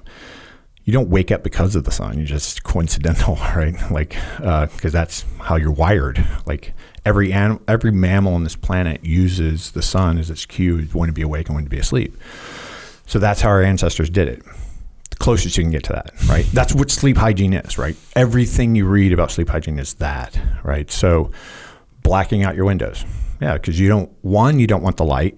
2, you don't want to know what time it is when you wake up, right? Turning down the temperature of your house, taking a shower, taking a cold shower, so you think about, what do you do with a little kid, right? You have a 3-4-year-old kid bashing trucks together, banging drums, whatever. You don't just throw that kid in a bed and turn the light off and walk out. They need a ritual. They need time to get ready to go to sleep. We study hunter-gatherers today. There's still 30,000 people who've never experienced electricity. They still live like our ancestors lived. They go out, they hunt and gather food for 2 hours a day. The rest of the day, they're fucking off having sex, playing around, whatever. Like, they're the original aristocrats, right? That's where we would be if we stayed in that lifestyle. So you take your kid, and what do you do? It's like, it's time for quiet play, right? Like, put that stuff away, and we're gonna do puzzles or whatever. We're going to do something more sedate. We're going to kind of dim the lights and that stuff, right? And then we give them a bath. Why? We're going to lower their body temperature, right? Because you're not going to give them a 98-degree bath. Give them like an 80-degree bath, 85-degree bath. Then they get out and you powder them up and you put them in really soft clothes. Right? Okay, so you're not stimulating their skin. And then you put them in bed, make everything soft and comfortable and warm and cozy. And then you read them a book that they already know, right? They can think about something like Dr. Seuss, like trance-inducing, rhythmic, rhyming, like this. Dun, dun, dun, dun, dun. I do not like, right? And so the kids already know what the story, and that's why they want to read that book. It's like they want to be settled down, and you want to distract yourself. So you can overcome any of that, right? You can overcome any of those systems. Now you're still going to secrete melatonin, but you can get past the GABAergic slowdown of the brain, right? So if you've ever had an experience where you wake up and you're super tired, you didn't get enough sleep, you're regretting whatever you did last night because you didn't get enough sleep, and so now you're like, well, man, I'm just going to go to work today. I'm going to do what I have to do today, and then I'm going to come home and go to bed at 6 o'clock, and I'm going to sleep for 10 hours and feel great tomorrow. And then one of your friends talk to you and they're like, go and have a beer. Yeah. And then that's a CNS depression. It should make you more tired, right? And you start drinking beer and there's attractive women around, there's music going, there's lights, so there's whatever, and you all of a sudden feel really good, energized. You don't need to go to sleep anymore, and then you stay up till midnight that night, and now you're sucking again the next day. So so you can work yourself past it. So just blocking the light, say whatever, you wear blue blocking glasses, you dim your lights, you have light bulbs in your house that don't have any blue lights on them, that, all that's available. You're blacking everything out. Maybe you're living by candlelight after, whatever, and you're spending 3 hours getting ready for bed, but you're at your computer working on some tight deadline for something for work that's stressful, and you're going to work till 9:59 and go get in bed at 10. No, that's not going to work, bro. So you have to do something to approximate the loss of light in your eyes. You have to do something to slow your brain down to where you're not paying as much attention to your environment, and you have to drop your body temperature. That's what it is. So that PDF I was telling you about, that's really for people who have problems falling asleep, problems going back to sleep when they wake up. And so I have those people set an alarm clock like an hour before bed. And this is generally a good idea. But like anything else, if you have problems, be fastidious and with this, and like be exact and be, very regimented. And then once you get healthy sleep back, just like once you get fit, you don't have to do everything that you had to do to get in good shape. Like you just generally adhere to those principles. So but when you're having problems, like setting an alarm clock an hour before it's time to go to bed. And then you spend at least that hour getting ready for bed, right? Even if ideally you'd be dimming the lights in your eyes 3 hours before bed, but there's ideal and there's reality. We'll take an hour. Yeah. And so, so do that. Once you get in bed, you have your list, right? You've convinced yourself that the best time to handle that list is after you get a good night's sleep. You get in bed, you have no awareness of the time until that morning alarm clock goes off, whether you need an alarm clock or not, right? Because if you don't have the alarm clock, that's something to worry about.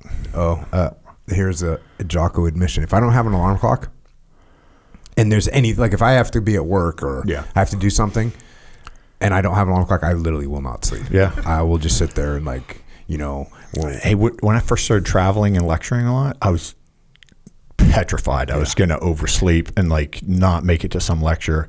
So even with a couple of alarms set on my phone, you wake up I kept every noise. I'm waking up. I'm like, did my alarm go off? Or, okay, so right, yeah. And that's the thing. So I say, hey, you have a morning alarm clock, even if you think you don't need it, because that's one thing you're not going to worry about. So the last time you're gonna see your clock is when you get in bed. And until that alarm clock goes off, it doesn't matter, because you've already made yourself the agreement that I'm going to be resting, relaxing, meditating, doing breath work, whatever, or I'm going to be sleeping for the next 8 hours. That's it. I'm not doing anything else. And if something pops in my mind, I go, that's on the list. I'm going to handle that list in the morning when I'm feeling good, right? When I'm prepared. Now, if there's something that's not on the list, give my permission to turn the light on and write it down. Now it's on the list, right? And then you just lay in bed. When you wake up, you don't know what time it is. You have to go to the bathroom, get back in bed. You don't know what time it is. So I have the little LED red clock by my bed. That's not needed. It's not needed. In fact, it's counterproductive. Counterproductive, because then I'm thinking about what time it is. As soon as you know what time it is, you have some decisions to make now, right? Because it's like, well, I start doing some mental math, right? I'm like, well, I'm not feeling sleepy. It's only 1:30, and so if I can fall asleep in the next 30 minutes, right? And you start thinking about stuff like that, or well, my alarm's going to go off in 45 minutes anyways. I'm feeling kind of awake, and I got this stuff to do, and I got that, so I might as well just, right? And so it's better to just not know and go, hey, no, I want to be at my best tomorrow. My best is when that alarm clock goes off. And like I said, I don't care how much meditation and breath work and relaxation you get relative to sleep. Do your best to get all of that asleep. But if an hour of that's meditation and breath work and relaxation, progressive muscle relaxation, whatever you want to do, whatever kind of cools you out, whatever lowers your stress hormones, I don't care. It's that's restorative. That's non-sleeping rest has its benefits as well, and it's helping with all of that stuff. And as I'm sure you've heard at this point,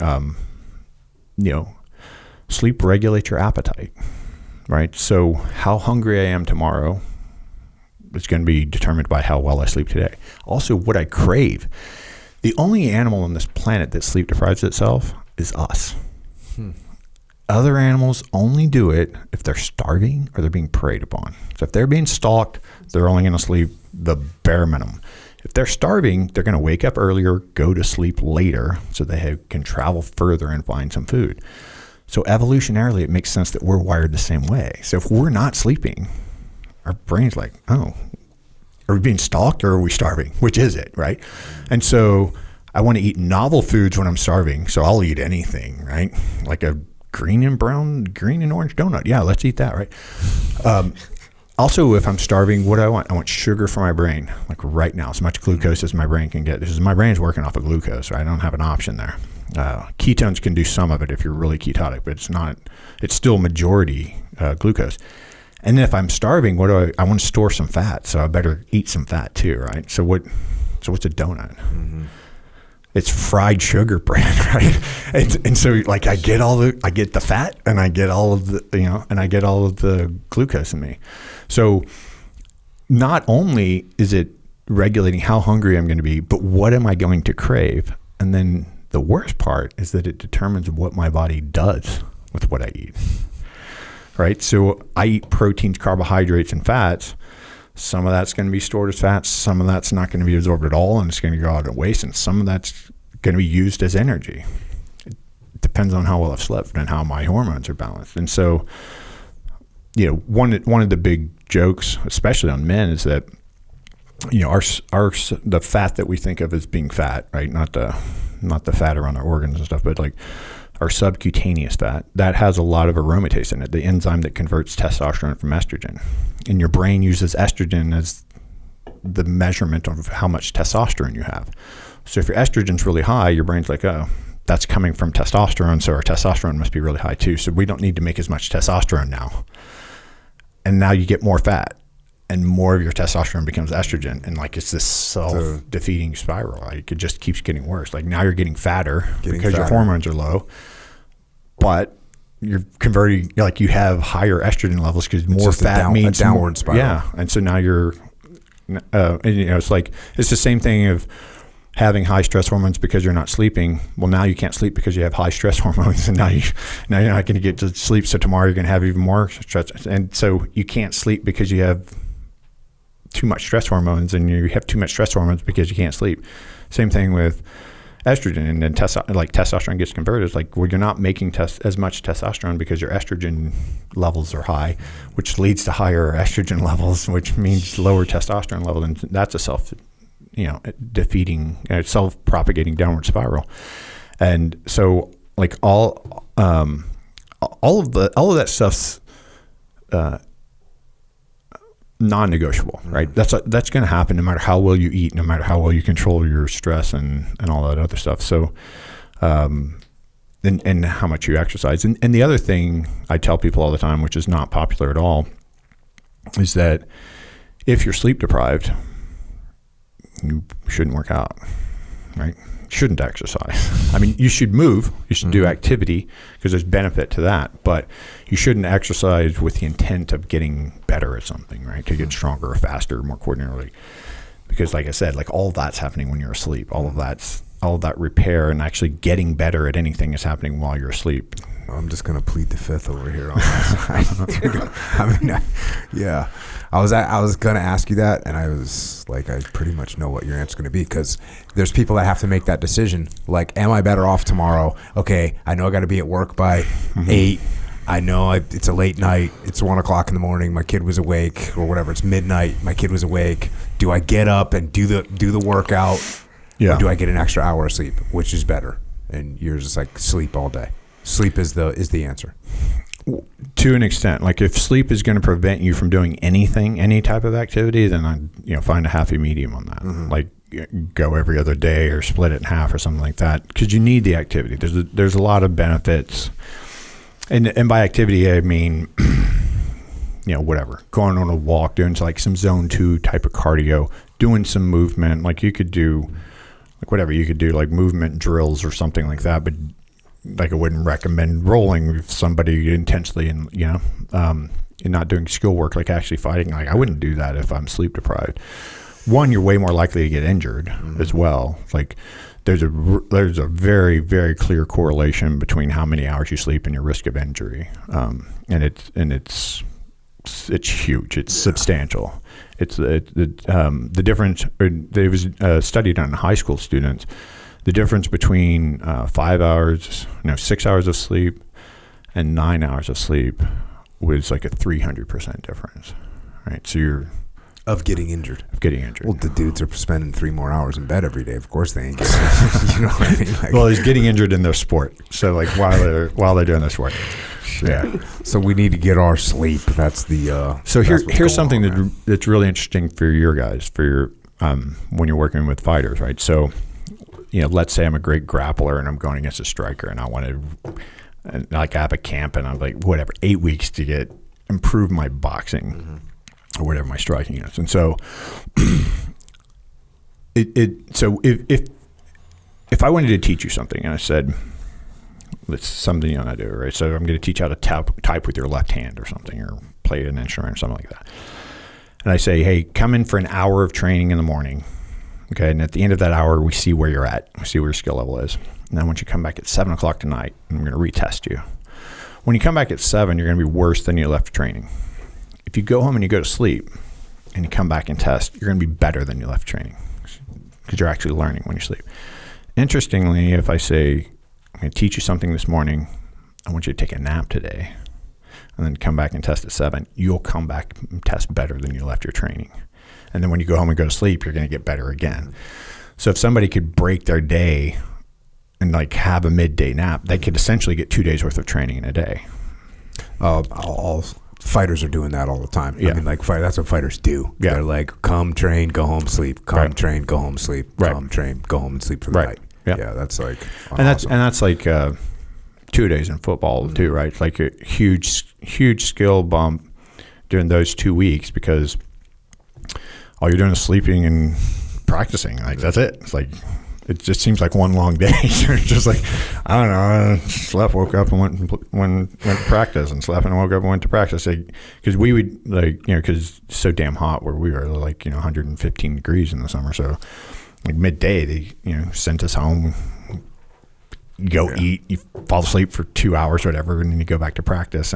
But like, they weren't doing it for that reason. But a lot of things that once you start learning the physiology of things, a lot of things become obvious. It's like the sleep deprivation in boot camp, the sleep deprivation like Hell Week in Buds. That's a strategy. Like, we're seeing how well you deal with it, because that matters. But 2, we're also looking for psychiatric disease, right? Because sleep deprivation, can things come to the surface. Yeah, can reveal that. And we're in that age group where young men tend to have their psychotic break, if they're going to be schizophrenic or they're bipolar, or like that's going to be revealed like in their teen to mid-20s kind of thing. So let's just make it happen. It's also a brainwashing thing. Like when they brainwash. Yeah, anyone that gets brainwashed is sleep deprivation. You're way more suggestible. Yeah. Because again, your prefrontal cortex isn't working, and you can't, and you don't have enough energy to like defend your thoughts. You're like, fine, that sounds like you're a just good like, idea. okay, whatever. Pass me the Kool-Aid. Pass me the Kool-Aid. China's great. America sucks. Yes. Give me another donut. Oh man, awesome. What else, man? Does that get us caught up to the current day? Other than where do people find you? Yeah, docparsley.com. Yeah. You got docparsley.com. Yeah. You're on Instagram, Kirk Parsley. I'm on Instagram. Yeah, at Kirk Parsley. Yeah, at Kirk Parsley. And you say you're back on Twitter. I think we were talking about. Yeah, you're back on Twitter. Yeah, I got reinstated. Parsley. Yeah, I got reinstated because you got shut down. You got. Yeah, I was like publishing, or I was like sharing, published research about what? COVID, and you got shut down. Mask, social distancing, like whatever. When my Instagram account, I started really with doing a bunch of videos on COVID because it was such bullshit at the beginning. I was just like, like everybody knows this too. I'm not brilliant. It's like everybody with any kind of basic biology understands that natural immunity is a thing, right? Mm-hmm. And it's better than a vaccine. Everybody knows that. Always. That's always been true. We acted like it didn't even exist. So I'm pointing that out. CNN has their death tracker rolling at the bottom of the screen every day. I'm like, if you did that with car wrecks, no one would drive cars either, right? Because it's like, and they never give the denominator. Like, this many people died today. How many people usually die, right? Oh, so it's only 20 more, right? All right. So so I spoke out a bunch against it. Surprisingly, I didn't get banned by Instagram. But now that Twitter, I the was Twitter- just sharing some. I'd like share research and be like, this suggests that doesn't work, or this suggests that we're missing that, right? And just one day, nobody said anything. Never got an email. Just one day, I just wasn't there. And then I was like, couldn't get on. It says you've been banned or blocked, whatever the phrasing was. And I had about 10,000 followers or something, and then all of a sudden they were gone, like 0. But all my posts were still there, and I couldn't access any of my posts, so I couldn't do anything with them. And then it was after the announcement that Elon was going to buy Twitter, but it was before he actually bought it, and I just reappeared. All of a sudden, just reappeared.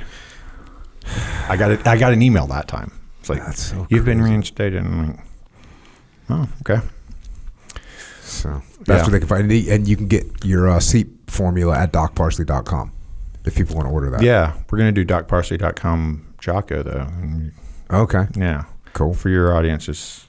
And I'll put that worksheet on there, too. So Right on. anybody Right who digs this stuff.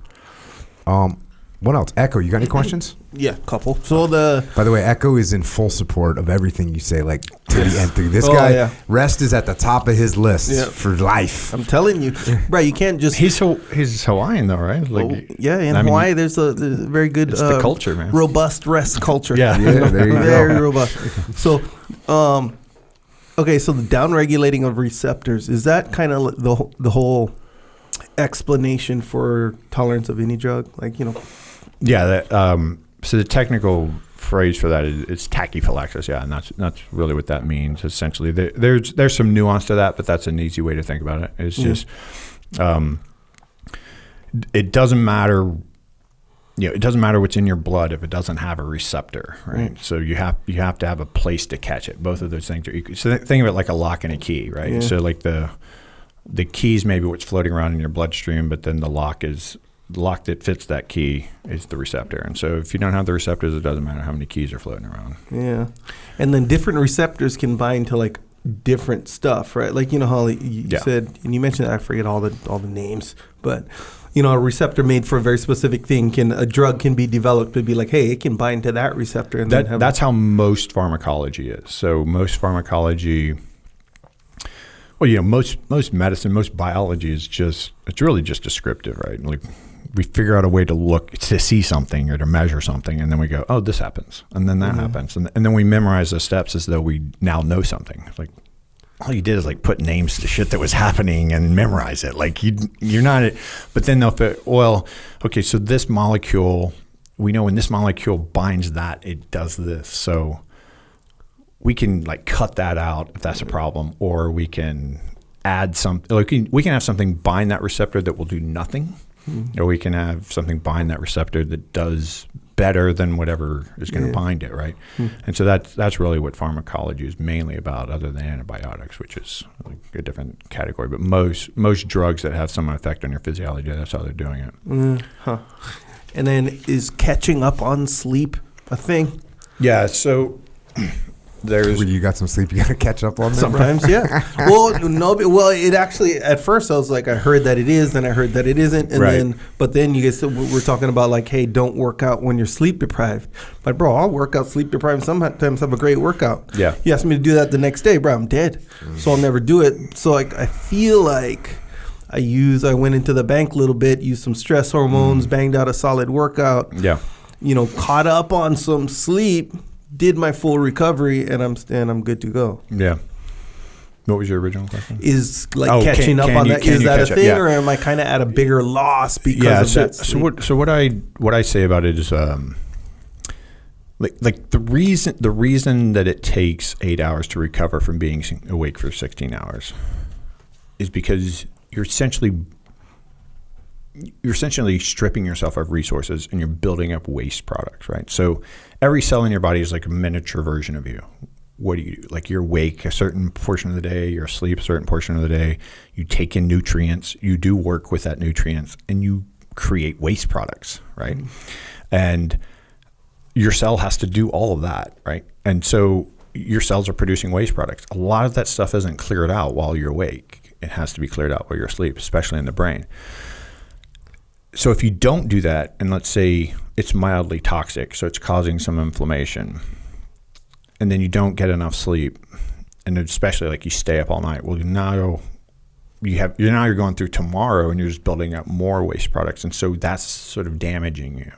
Well, not hugely. It's not gonna cause some sort of noticeable brain damage, but it's a slight impairment, right? Maybe a little inflammation. It's maybe strips some cells of some nutrients or something. So I say it's like if you break your leg and you just walk around on your broken leg until it heals, it's still going to heal to some degree at some point, and you're just going to become the functional new you. Now, how badly it's broken and how well it repairs will determine how good the new you is. But if you break your leg and you go see a doctor and you line everything back up and you make sure that everything's right there and you put a cast on it and you take the weight off of it, and like now when that repairs, that bone's actually stronger, but there's still like a scar tissue in there. I can still do an x-ray and say, oh, that was broken there. That bone might actually be better than it was, but there's some noticeable changes. There's some noticeable difference in there. Whereas you didn't repair it as quickly as you could, and maybe there's a lot of deformity and a lot of problems. It's a weak metaphor, but it's the best thing I have. So paying back your sleep debt does rebalance your hormones, rebalance your inflammatory cascades, a lot of your signaling molecules that tell your other cells what to do and tell cells what to do and tell cells how to communicate. All of that stuff can be mended, but if there's some damage done in there to where like you have some inflammation, you wall off some of the waste products with like a protein that kind of like encapsulates it, and like that's all damage, and so you don't necessarily recover 100%, but you can recover your function back. But that doesn't mean that you didn't do maybe a little bit of damage here and there. Yeah. Huh. Interesting. See how complex this is, bro. Complex, bro, it goes deep, bro. You better get your rest, Wayne. Doc, any closing thoughts, man? Oh man, just happy to be here. Proud to serve. I don't know, man. There's so much to talk about, but for people in there not sleeping well, I'd say that's the foundation. I think you get that in place, and then that should repair hormones. But if it doesn't, like work on hormones, and then like you and I were talking about outside of it, I think anybody who has some lingering issues after that, I'd say go find yourself a doctor that does good peptides. That helps regenerate, changes the cell signaling, changes what the cells do, a lot like hormones do. There's a lot of promising stuff in there. We can probably start fixing we can definitely fix some injuries without surgery now that used to be surgical, especially tendons and ligaments and stuff like that. So unsolicited advice for your audience there. No, it's awesome. I know I always I often get a bad rap for being anti-sleep, and I'm certainly not. And even in the book Discipline Equals Freedom Field Manual, I wrote like, hey, you need sleep. You need to get as much sleep as you need to be performing at your optimal levels. So yeah, I'm on board. So I say 8 hours because the research bores out that it's somewhere around 7.5 hours plus or minus half an hour. So it could be closer to 7. The only way anybody really knows how much sleep they need is if they go to bed at the same time every day, wake up the same time every day without an alarm clock, and they feel good and refreshed. Mm-hmm. Like that's the only way to know. Yeah. And again, that's ideal. What's reality? Like I don't know. There's a bridge in between those two where we're going to use gadgets and tricks and supplements and things like that, like to help bring reality closer to ideal. But that's the only way you would really know, and it's not the same every day. Like the thing is to remember, this is biology. It's not a car. It's not we're not tuning a carburetor. Like this is biology. It's messy. It's approximate, and you don't need exactly the same amount of sleep tonight as you'll need the next night or the day before. It's like, if I go run an ultra marathon today, then I probably need like 26 hours in a row of sleep. If I do nothing but lay on my couch and watch television, I might get away with 6.5 hours of sleep. Right? Like it's an approximation, and the whole idea, the Pareto distribution, like anything else, man, it's like 80% of the time you want to be doing the right thing, and that makes you more resilient for the 20% of the time when you can't do the right thing, right? Or when you don't want to do the right thing, and the trade-off is worth it for you. So, the most important part is not to be a zealot, and the number one reason people don't sleep well is because they're worried about not sleeping well, right? Because they hear something like this, or they'll hear me on a law enforcement podcast or something, and I tell them shift workers die on average 12 to 14 years earlier than everybody else, because the World Health Organization classifies shift work as a type 2A carcinogen, which is the same thing as cigarettes were, which means we're pretty damn sure this causes cancer, but it would be unethical to test that. Like, we can't do research and cause cancer in people. So it's a type 2A carcinogen. And your risk of heart attack, stroke, like everything increases because you're sleeping against your circadian rhythm, right? And so they hear something like that, and now they're panicked because like, well, I work shift work. I don't want to die. I don't want to die 12 years earlier. So what do I do? And so the number one reason people don't sleep well is because they're worried about not sleeping well. Maybe that's one of the reasons I sleep well. Chill out, right? Like chill out, do what I said, like download that worksheet and do what I said, get in bed, like get in bed for 8 hours a night. Like figure out a way to do that. That's not impossible. I realize that it's not necessarily 100% possible for 100% of people, but do the best you can to do that.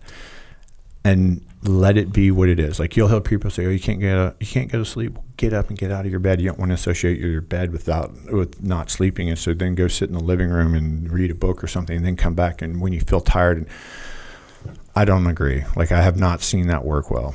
And I mean, I've been doing this for 12, 13 years now. I've been helping people on this, and I don't see any way around the fact that if I get up and read, I'm not doing myself any benefit, right? If I lay in bed and meditate, at least my stress hormones are lower. At least I'm getting some non-sleep rest now. So just lay in bed. And the only reason that you're going to associate with negative thoughts is if you're stressed out about not sleeping. So if you're not stressed out, you're just going, well, I'm just going to meditate. Like, well, then now it's just a place to meditate and sleep and have sex. Like, why not? Like, all those are great things. Like, just be in there as much as you can be. So I think Echo's next tattoo is going to say, "Get in bed, stay in bed." He's in full support. My son, he wrote like this commercial for me. I couldn't find anyone to work in it, to act in it, because everybody's like, oh, like all the team guys are like, oh, it's cheap. Like, I don't, because it says like, I'm a badass or whatever. It's like badasses like me or something, and whatever. And then like I can't afford any SAG actor because they like, you got to pay and have insurance and all this stuff. And so never ended up making it. But at the end of it, he's like, so what are you waiting for? Wake up and get some sleep. Like, oh, that's cool. So put that like a tagline in the back. We have like t-shirts with that and stuff. It's pretty cool. Wake up, get some sleep. Yeah. Awesome, man. Well, thanks for coming down. Also, anyone that's listening to this podcast right now at this time, or if you ever listened to this podcast before, you can thank Doc Parsley, because if it wasn't for Doc Parsley, this podcast wouldn't exist. Yeah. Why is that? Because Doc Parsley introduced me to Peter Attia and said Jocko should go on Tim Ferriss's podcast. Yeah. So that is literally the one little pivot in my life where it was like, oh, I meet Peter, and Peter's like, yep, tells Tim you should have this guy on. Yeah. And there it was. I went on Tim Ferriss's podcast, and Tim Ferriss, when we got done recording, he looked at me and said, you should have your own podcast. Yeah. And I was like, that could be a thing. And then Joe Rogan heard that podcast and invited me in his podcast immediately. And then in the middle of that podcast, he said, you should have your own podcast. And so between those two guys, I started this podcast. So, well, when the kind of two top podcasters tell you that you should have a podcast, it's funny. The first podcast I ever did was Rob Wolf's. And it was because he was at my house. I think we were doing one of the pre or post retreats. Maybe not, but we were definitely lecturing at the same event. And so he was staying at my house, and he all of a sudden goes, oh shit, I'm supposed to be on a podcast. You want to do a podcast? I'm like, yeah, what's a podcast? And so so we sit down with like a computer between us, and and he's and it's like on the armrest in between the two of us, and we just talk in this computer, and like I don't even know what we're doing. Like I'm not the slightest bit nervous or concerned because I don't know what the hell we're doing. Honestly, like, I'm just talking to Rob, and then he calls me, and then maybe like 2 weeks later, and he goes, dude, you got to do your own podcast. I'm like, why? And he's like, I had Ferris on 8 weeks ago, and your podcast has more downloads than his. Double the podcast download is his, and it's only been up for 2 weeks. And I was like, what's a download?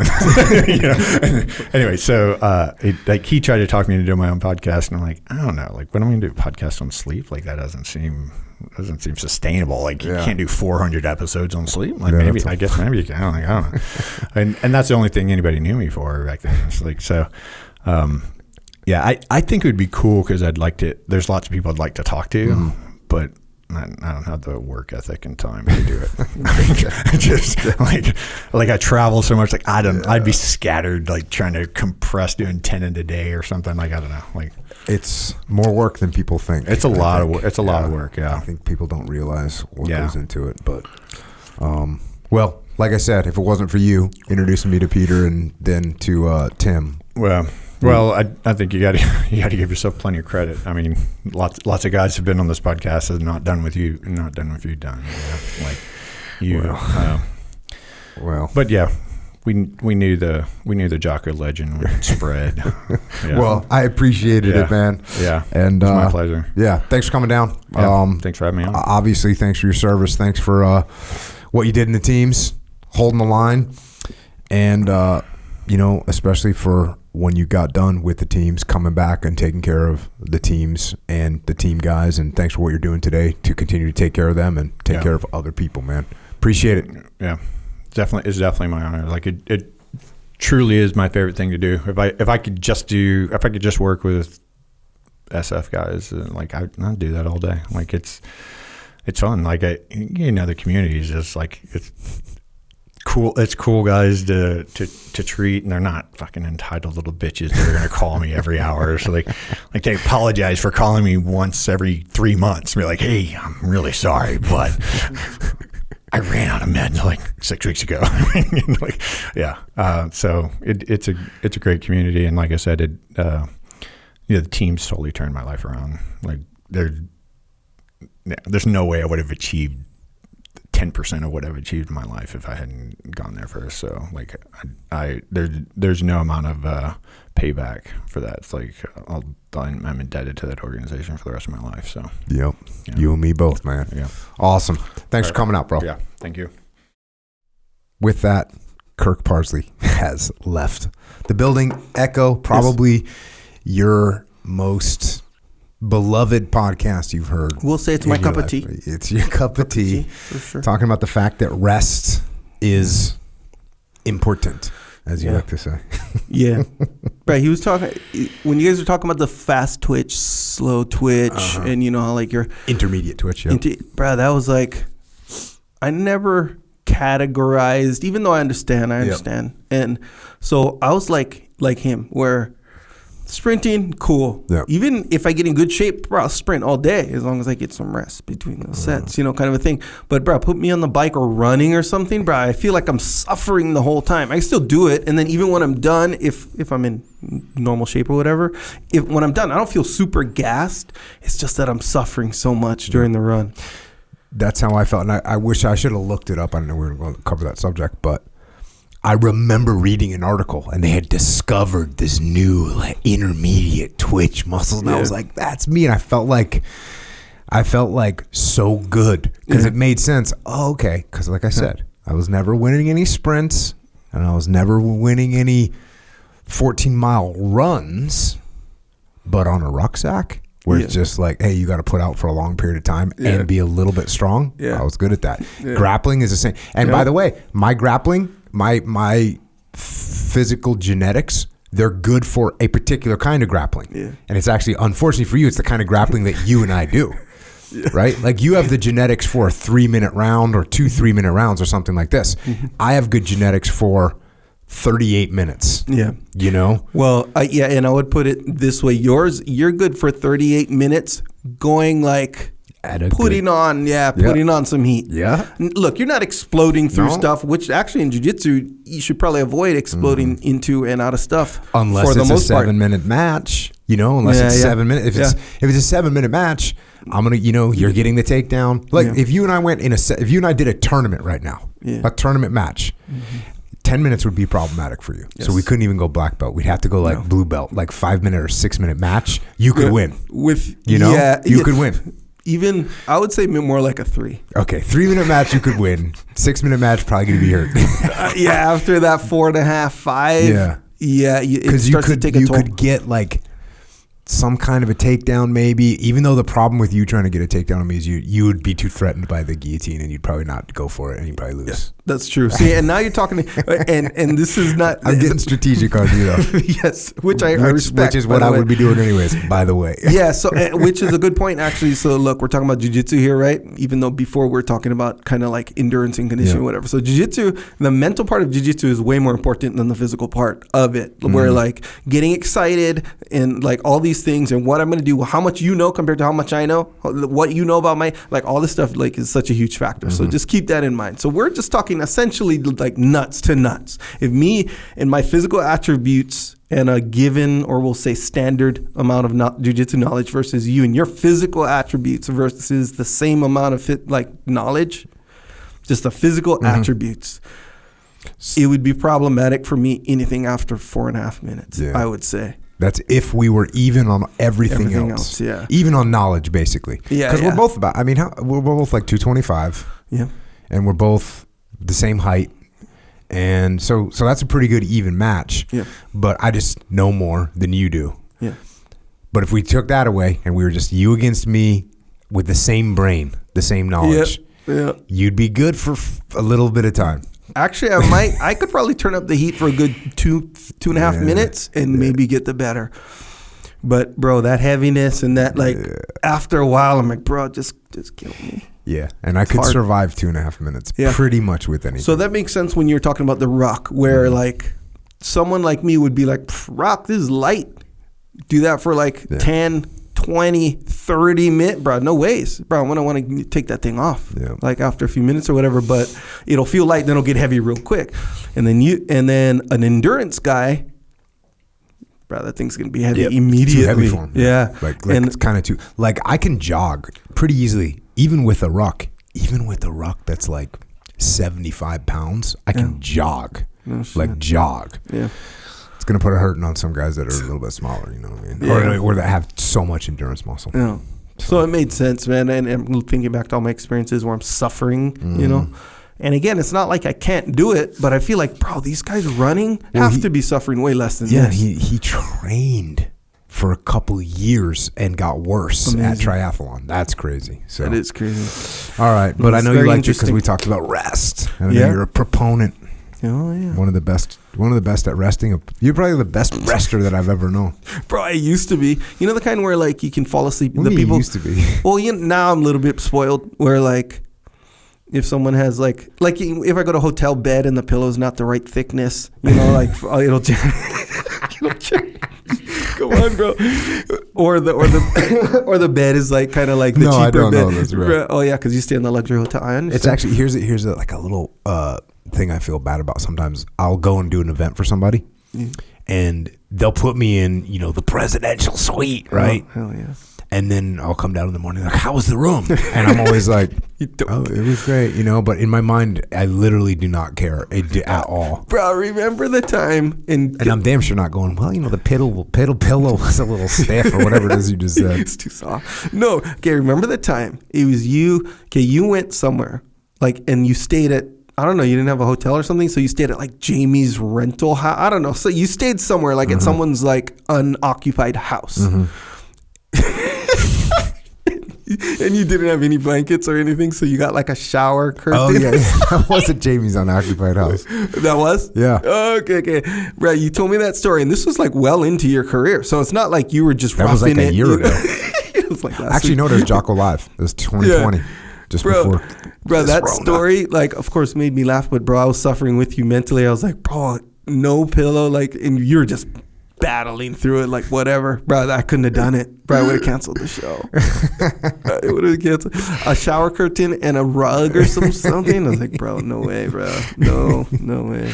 Jack. All right. Well, we're going to need rest. You're going to need fuel. Another component. It's true. As they say. Yeah. Of physical fitness, rest, and get that fuel.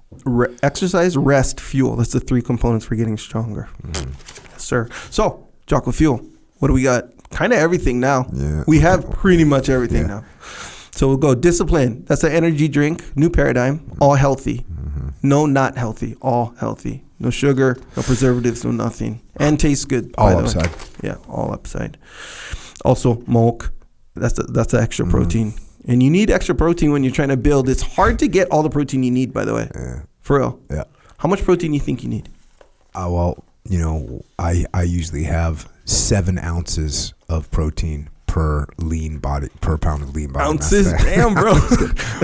It's 1 gram per, right? That's like the standard 1 gram per. I know some people say 0.7 grams per. I say 1 gram per pound. Okay, so if you're going Jocko philosophy, that's if you weigh 220, 220 grams of protein. Yep. You got 30 grams of protein, 1 can of tuna. 30. So you need how many of those? A lot. It's freaking a lot in one day, bro. That's a lot of protein. Now, if you eat steaks, it's like math what? Work it out for you. If you eat a steak, that's like what? 50 grams of protein? Yeah. So you need 4 steaks in one day, bro. Get real. Not all of us can eat 4 steaks. But boom, you roll the milk into the equation, bro. Easy money. Good. And it tastes good. It's like a dessert. It ain't gonna help you with your math, though. Apparently. Yeah, that's what the discipline is for, right there. Let that go. Anyway, milk. We got some other stuff for your joints. Keep you in the game. Creatine. It's like all good. Creatine. Back on the creatine train. Yeah. Right. That was a thing. And then. Because it's so well studied. That's the cool thing about it. Yeah. And the cool thing about it now is they're finding it's not just for getting stronger. There's all kinds of cognitive benefits. There's health benefits. So creatine, we just rolled out with that. Yep. Joint warfare, super krill, immunity stuff. It's kind of everything. You know what I have to remember? How this is a real thing. Getting sick when you take a break. Remember that? Getting sick when you take a break. It was Huberman. If I was telling Huberman. Or he mentioned something about when your body when your mind stands down, like, oh, you have a break now? Your body's like, oh, cool, we can get sick now real quick. Just get, and that happens. That has happened to me like legitimately 5 times in the past 20 years where I had, okay, I've been going hard, working really hard, and then I finally get a break and I immediately get sick. Oh, yeah. And so I'm, cranking the Cold War to keep that stuff at bay. Yeah, all that anti-inflammatory stuff, man, is good, man. JockoFuel.com. Wawa. Vitamin Shop. The military commissaries, Hannaford, Dash stores in Maryland, Wake Fern, and ShopRite. Circle K in Florida. HEB. Come on, HEB, man. You're in Texas. There you go. Okay. Murphy's, Southeast, and Meyer in the Midwest. That's where you can get this stuff. Go get stronger, get better, get healthier. True. Jocko Fuel. What else? Origin. Boom. You got your jiu-jitsu gis over there. Got rash guards. Got apparel. Durable goods is what they call it. Mm-hmm. Jiu-jitsu gis. Yeah. Gis. Train jiu-jitsu. That's my recommendation. Yeah. Oh, yeah. Big time. Also, don't forget about the jeans, the belts, the boots. Mm-hmm.